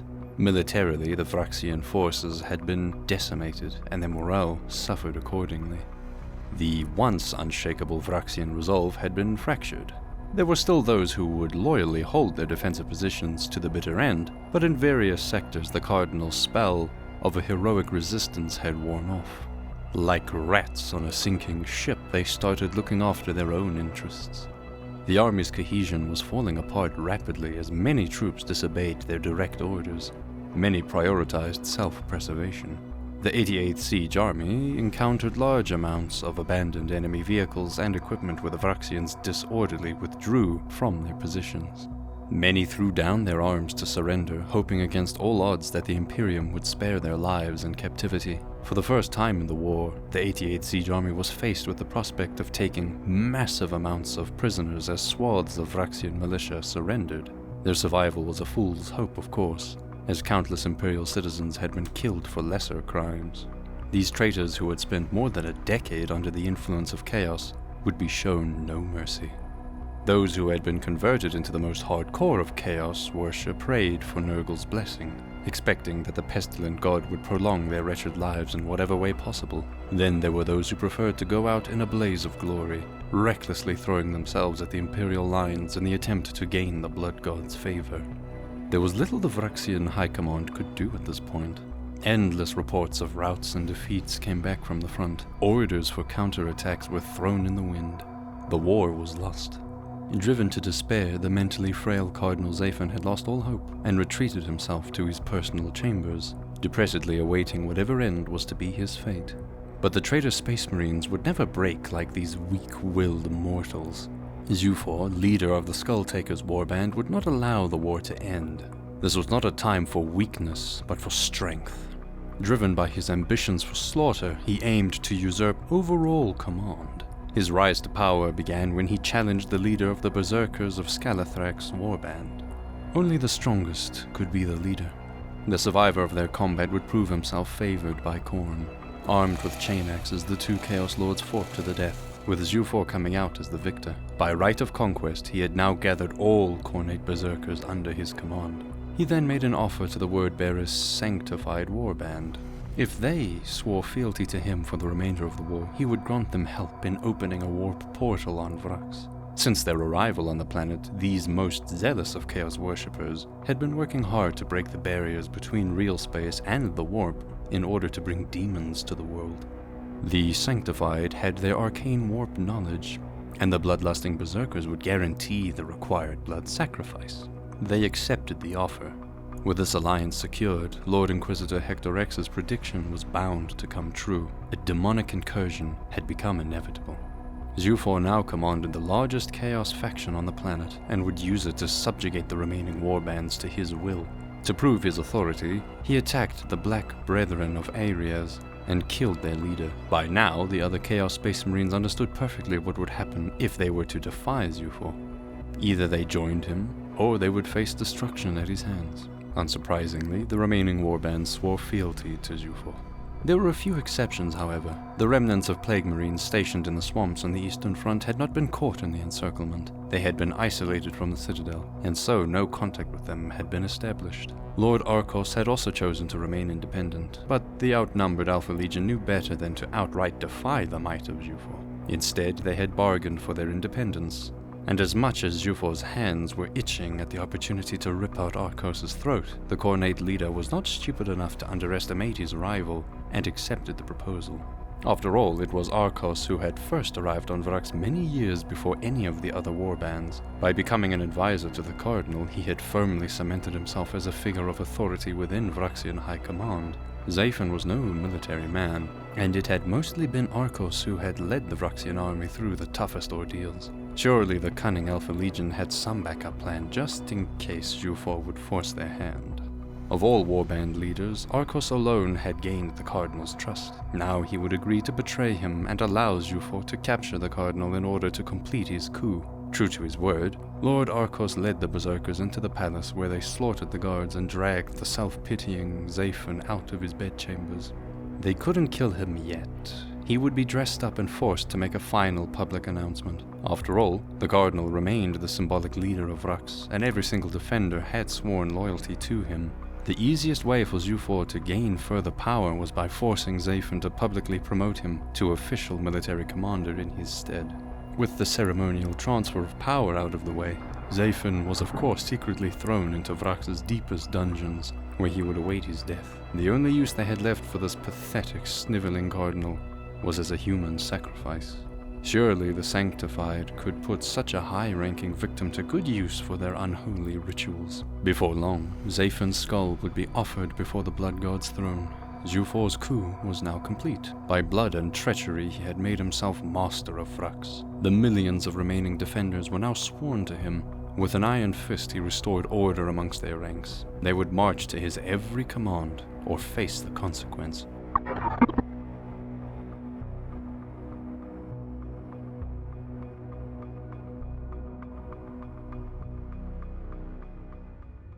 Over on the Imperium side, Lord Inquisitor Hector X was not at all pleased when he received Directive Order 4007-72-09 from the Departmentum Unitorum. It was devastating news. The Departmentum Unitorum had reviewed troop allocations across the Scarus sector and found that the current troop number on Vraks was no longer sustainable nor required. The command stated that the 88th Inquisitorial Siege Army must retreat several Krieg regiments from the front line and prepare them for transportation off the planet. Resources sent to the planet would likewise be reduced as the Siege of Vraks was being downgraded in priority. Lord Hector X, of course, immediately recognized the order for what it truly was. The Order Hereticus and Ecclesiarchy Alliance had meddled with the imperial bureaucracy. Resentful that they hadn't been able to seize command of the war themselves, they had endeavored to thwart Lord Hector Rex's efforts on Vraks. It was a bitter pill to swallow that now the siege was going so well, they were sabotaged.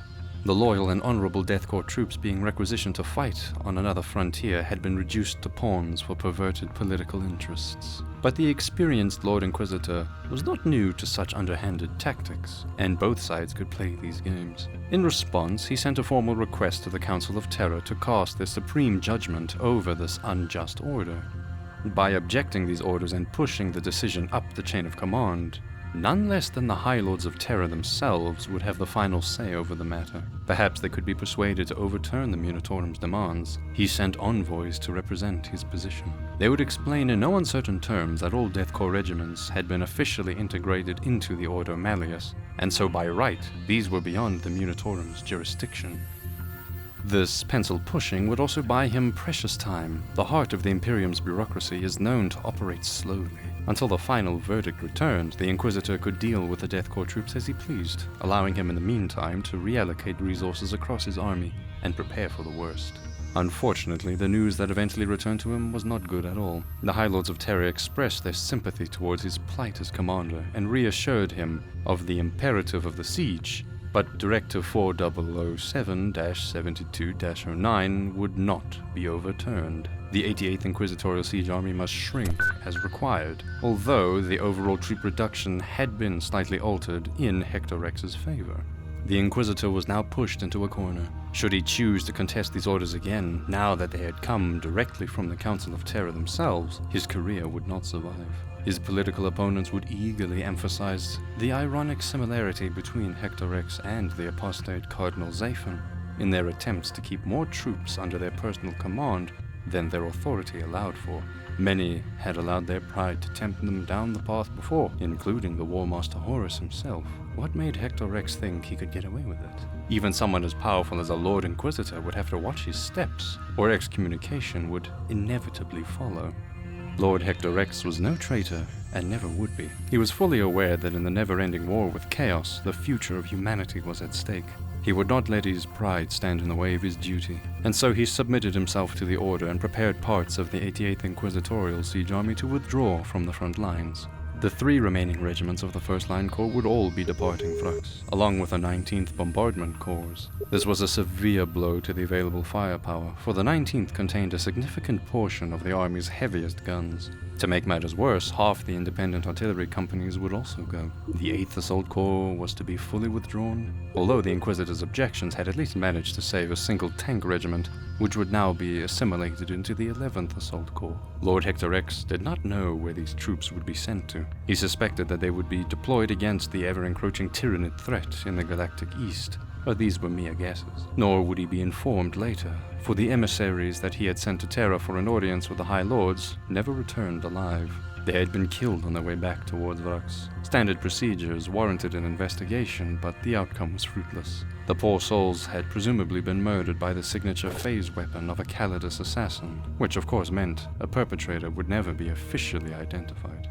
The Lord Inquisitor had been deemed loyal, but some organization within the Imperium felt it necessary to send a thinly veiled warning regardless. Hector Rex was unfazed. Power plays like these were commonplace for a man of his rank, and so he simply occupied himself with the continuation of the siege. He would have to make do with fewer Krieg guardsmen, tanks, and artillery. But the setback wasn't the end of the world. He still had 4 line corps, 1 assault corps, and a load of artillery at his disposal. The loyalist titans of Legio Astorum were still on Vraks, and Krieg engineers were diligently busy digging their tunnels beneath the curtain wall. He ordered the remaining troops to reposition along the front lines and maintain the encirclement. As far as Hector Rex was concerned, the war would be finished swiftly. The bureaucratic setback that had befallen the 88th Inquisitorial Siege Army had somewhat leveled the playing ground on Vraks. Hector Rex would have to make do with less troops, vehicles, heavy guns, and a reduced amount of reinforcements arriving on planet. Fortunately, his army still outnumbered and outclassed the traitors in almost every regard. The severely shortened front lines meant the troop density had increased significantly, and so he still had more than enough troops at his disposal to keep the curtain wall completely surrounded. A robust network of Imperial trenches had been dug as far forward as was possible. No enemy counterattack sallying forth from the gates of the curtain wall would be able to dislodge the besieging forces now. Lord Hector Rex held his specialist inquisitorial troops in reserve to counter any potential threat the Death Corps couldn't handle. In order to win the war, however, it was of utmost imperative that this upper hand wasn't mindlessly squandered. The constant bombardments had been reliably chipping away at the fortifications, but despite the attrition, the remaining defenses of Vraks proved as formidable as ever. No amount of heavy ordnance would be able to wipe the countless bunkers, dugouts, and concealed gun positions from the map. For every direct hit, destroying an established Vraxian position, they would construct 2 newly improvised ones from the rubble. The only way to win was to send infantry and tanks forward and capture the enemy territory. But every inch of ground from the Death Corps lines towards the citadel was covered by overlapping fields of fire and pre-sighted artillery. Machine gun nests had every possible angle covered as the vigilant eyes of the veteran Vraxian gunners were holding constant watch over no man's land. During the first several years of the war, the front line had stretched several hundreds of kilometers. Commander Zhulka had the luxury of sending millions of men to their deaths in order to scout yet unexplored weaknesses in the enemy lines. Forcing a breakthrough somewhere had been a mere matter of logistics and numbers.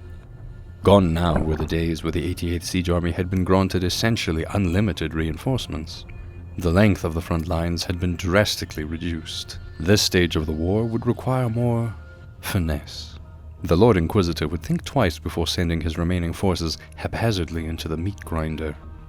But even a military genius would not be able to prevent horrendous losses in attempts to capture these heavily defended positions. Despite Hector Rex's many undeniable talents, organizing large-scale military operations was not amongst his greatest abilities. Despite his lack of strategic prowess, he was wise enough to surround himself with plenty of advisors, not least of which several brother captains of the Grey Knights, whose unmatched proficiency in warfare proved valuable counsel. He would also be able to rely on the veteran experience of his field commanders.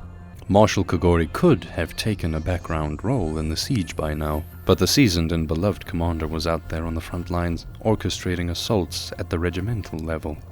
The 88th had not forgotten the lessons learned during the many costly assaults against the first curtain wall breach.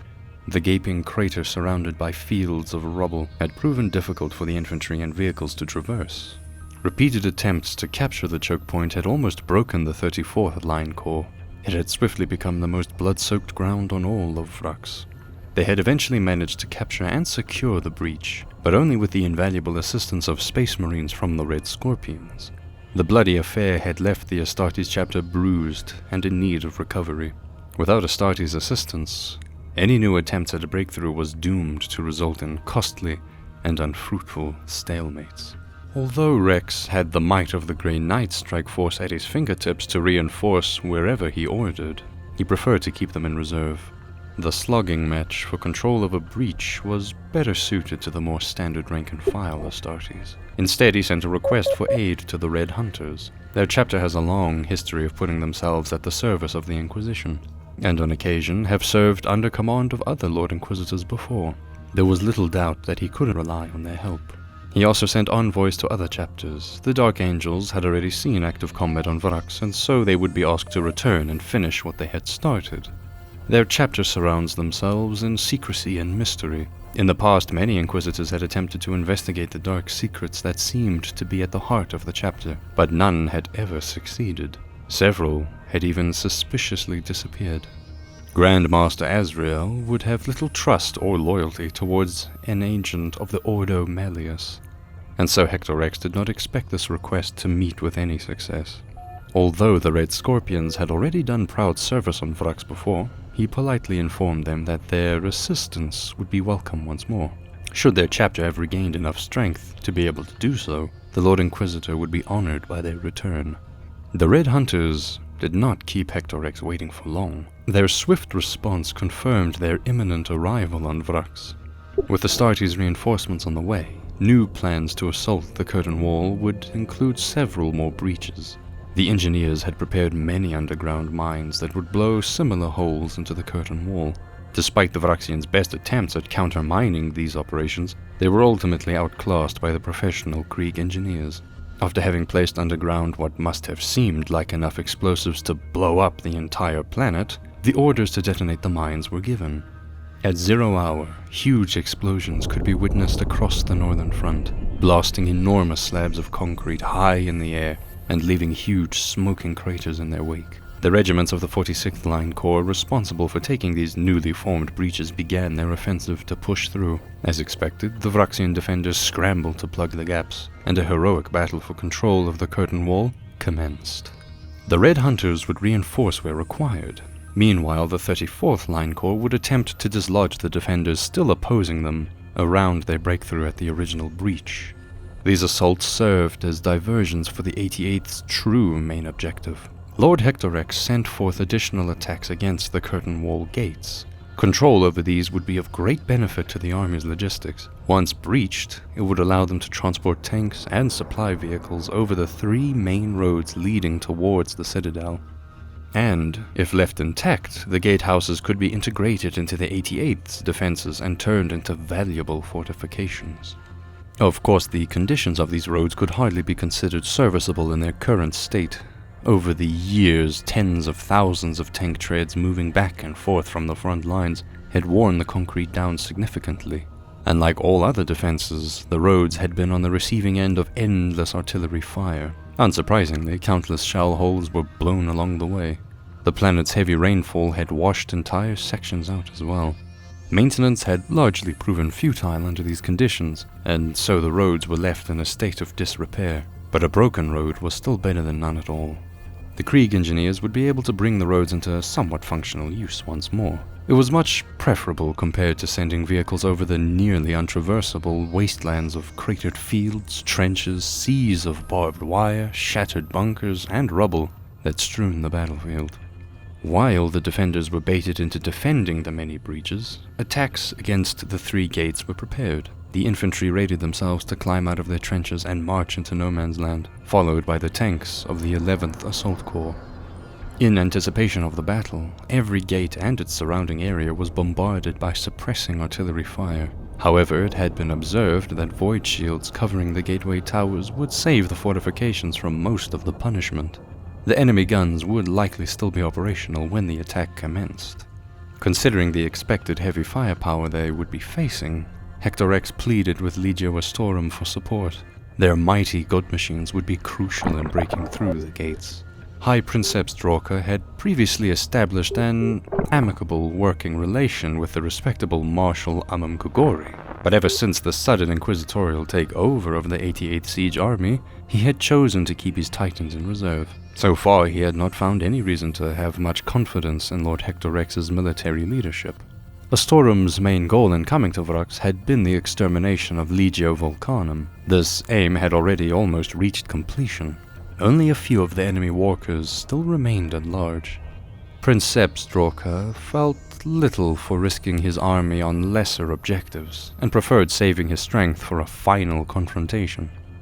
And so, for the past year, under the cover of mechanical inconveniences and procedures, Legio Astorum had refrained from committing their forces to the Inquisitor's aid. The Inquisitor would not allow any more excuses. He requested a direct audience.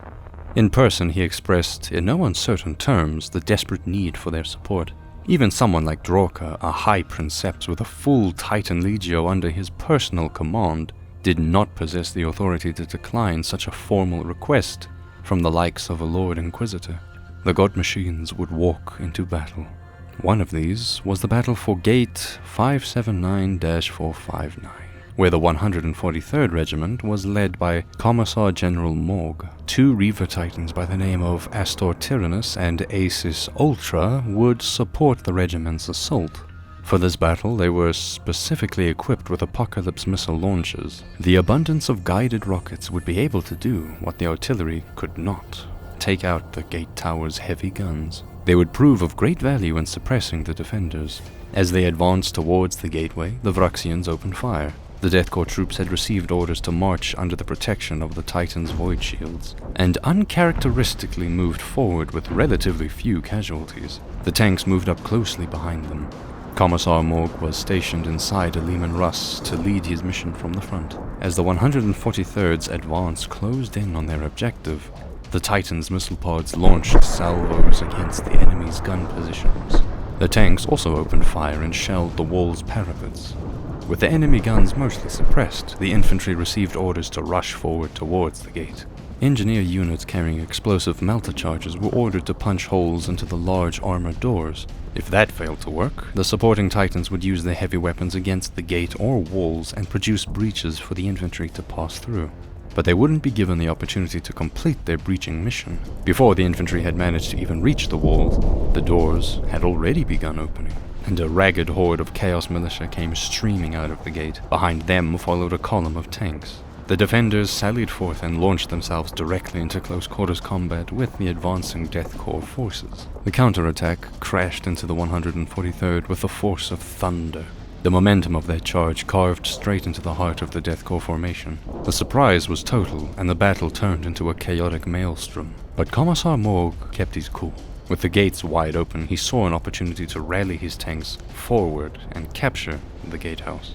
His Leman Russ and any tank able to follow him rolled onwards with great haste. He ordered his tanks and titans to redouble their efforts in suppressing the wall's guns to cover his advance. But the enemy responded aptly to his maneuver. As Commander Morg moved forward, he could hear the clatter of shrapnel ricocheting off the hull of his vehicle.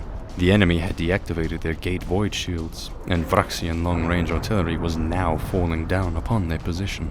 The infantry on both sides suffered heavy casualties in the storm of steel raining down indiscriminately upon their heads.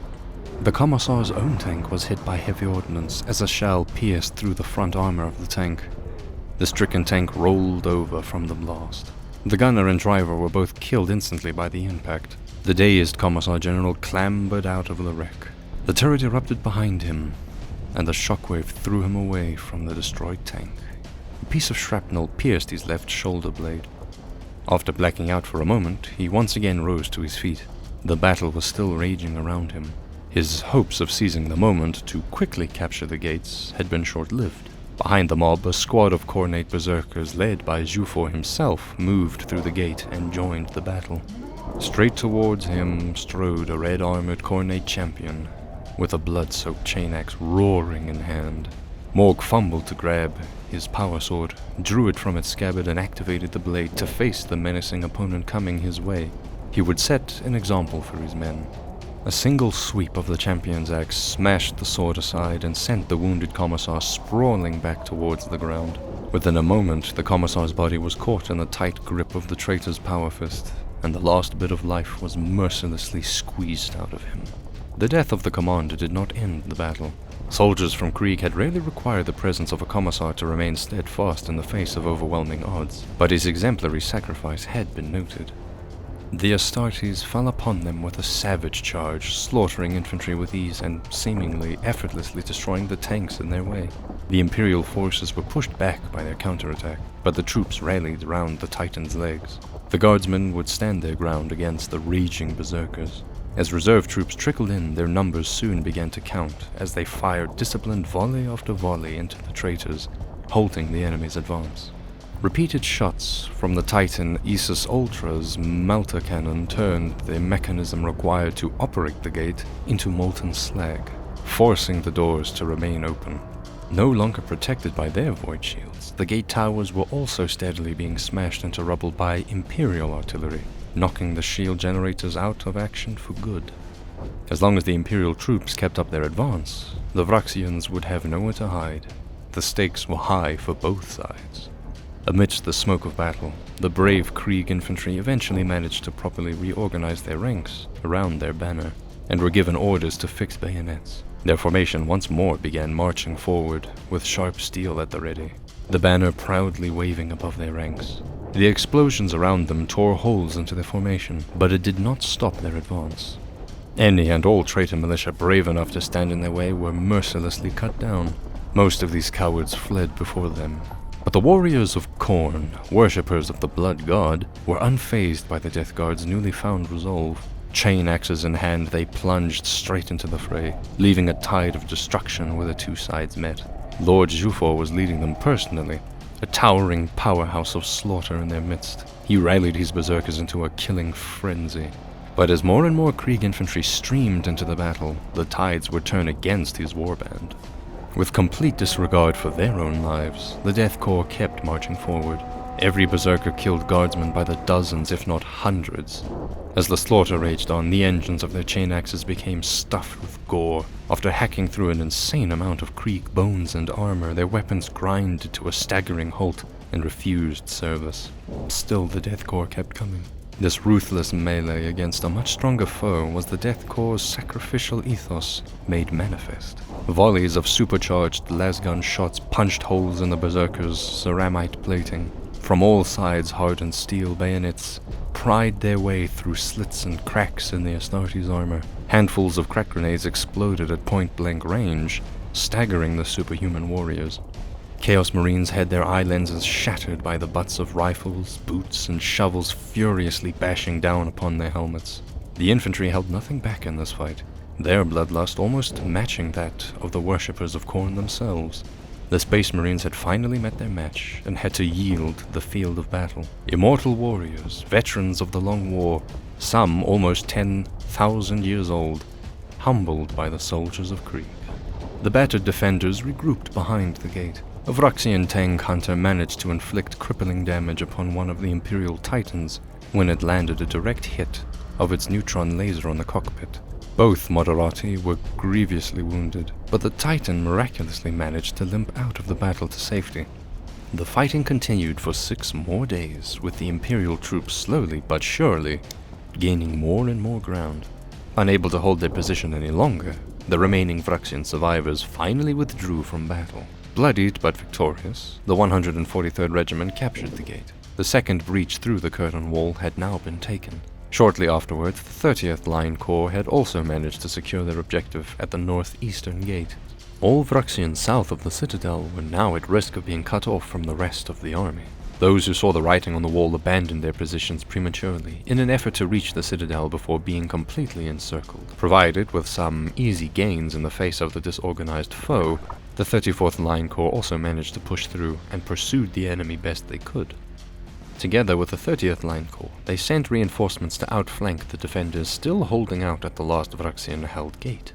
The curtain wall was no longer a viable defensive position for the renegades. Any who held the wall now risked being surrounded from the north and the south and ultimately being annihilated. But Zhufor did not order their general withdraw back to the citadel. He was barely concerned with preserving the manpower of his army. His priority had always been slaughter, and their futile deaths would serve him and his gods well enough. The outflanked Vraxians would have to fight to the death. The troops of the 88th Siege Army moved into their new positions and surrounded these lost pockets of resistance, ready to destroy them. But despite these Imperial victories, there would be truly dark days ahead. The Sanctified had their first initial successes with their newly created warp portal. When they had come to Vraks, they had brought large shipments of demon engine chassis to the citadel. Using these as blueprints, many more had been manufactured from the endless heaps of scrap scavenged from all over the battlefield.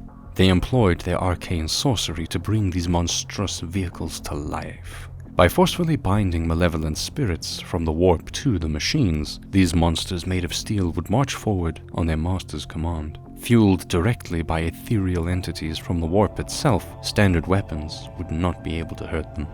While the 88th was busy strangling the lost pockets of resistance, the Chaos Marines led by Zhufor sallied forth from the citadel in an opportunistic strike. In their wake, they unleashed the demon engines against the Death Corps lines. Animated by enraged warp entities, these seemingly rickety vehicles moved with unnatural speed and struck the 88th's lines before they had time to prepare. All variants of Defilers, Brass Scorpions, and Blood Slaughterers devastated the newly established trench lines and slaughtered everyone in their path. Overhead swarms of blight drones of Nurgle buzzed like giant malevolent flies, spitting foulness onto the land below and spreading their decay. In previous battles, the Death Corps had at least been able to hurt their enemies. Through their tenacity, they had proven that even Chaos Space Marines could be brought to heel. But these nigh unstoppable demon engines were something entirely different. How could you disable a machine that did not operate by real-world mechanical principles? How could you kill a being that did not come from this reality? Did it even make sense to try? The Death Corps soldiers didn't know the answers, but would stand their ground regardless, because they had been ordered to do so. Underground, the mining operations were reaching close to breaking into the Citadel's undercrofts. but these were practically brought to a halt as the engineers faced similarly vile enemies. The Vraksians had lost most, if not all, of their personnel with tunneling expertise during the years of costly underground warfare, and so had given up all hopes of successfully countermining. Instead, they now flooded the subterranean networks with all kinds of monstrosities. In the darkness below Vraks, hordes of nightmarish creatures stalked their prey without remorse. Even the hardy engineers were not equipped to deal with such foes. Now was the hour for Hector-Rex to act decisively.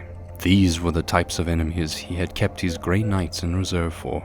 The Ordo Malleus finally released the demon hunters upon Vraks to do the Emperor's work. They were highly effective wherever they struck, using their psychic might and Nemesis Force weapons to banish demons back to the warp by the dozens. But the unholy creatures kept spewing forth from the Citadel in too great numbers. The initial strike force led by Captain Stern proved insufficient against the overwhelming amount of monstrosities spewing from the warp onto Vraks. The Grey Knights were simply too few in numbers to stop the enemy from ravaging the Imperial lines. The demon onslaught was total, and they could not be everywhere at once to counter the many threats. An urgent astropathic request was forwarded to the planet Titan for an additional strike force to lend their aid in containing the warp incursion. They were implored to make haste, for Vraks was swiftly turning into a full-blown demonic hellscape. Lord Inquisitor Hector-Rex refused to retreat his army.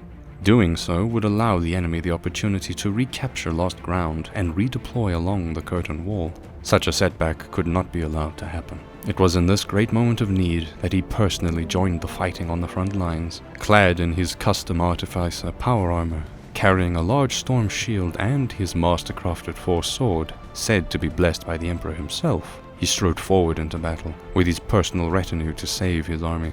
His inspiring presence rallied the ravaged Death Corps troops, raising their morale and imploring them to hold out until more reinforcements arrived. He even pressed his commanders, Krieg and Inquisitors alike, onwards towards the Citadel to establish a complete encirclement.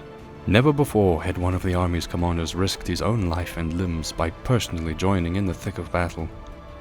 Hector-Rex's heroic performance gained his utmost respect with the 88th Siege Army. They willingly paid the high cost in lives these stubborn orders would inflict upon their ranks. It was during these darkest of days on Vraks that many heroes of the Imperium gave their lives in order to hold the line until further Grey Knights reinforcements could arrive. Densely stuck together on the killing grounds around the Citadel, many were slain by the demon engines. Inquisitor officers and their Tempesta Scion bodyguards were killed by the dozens.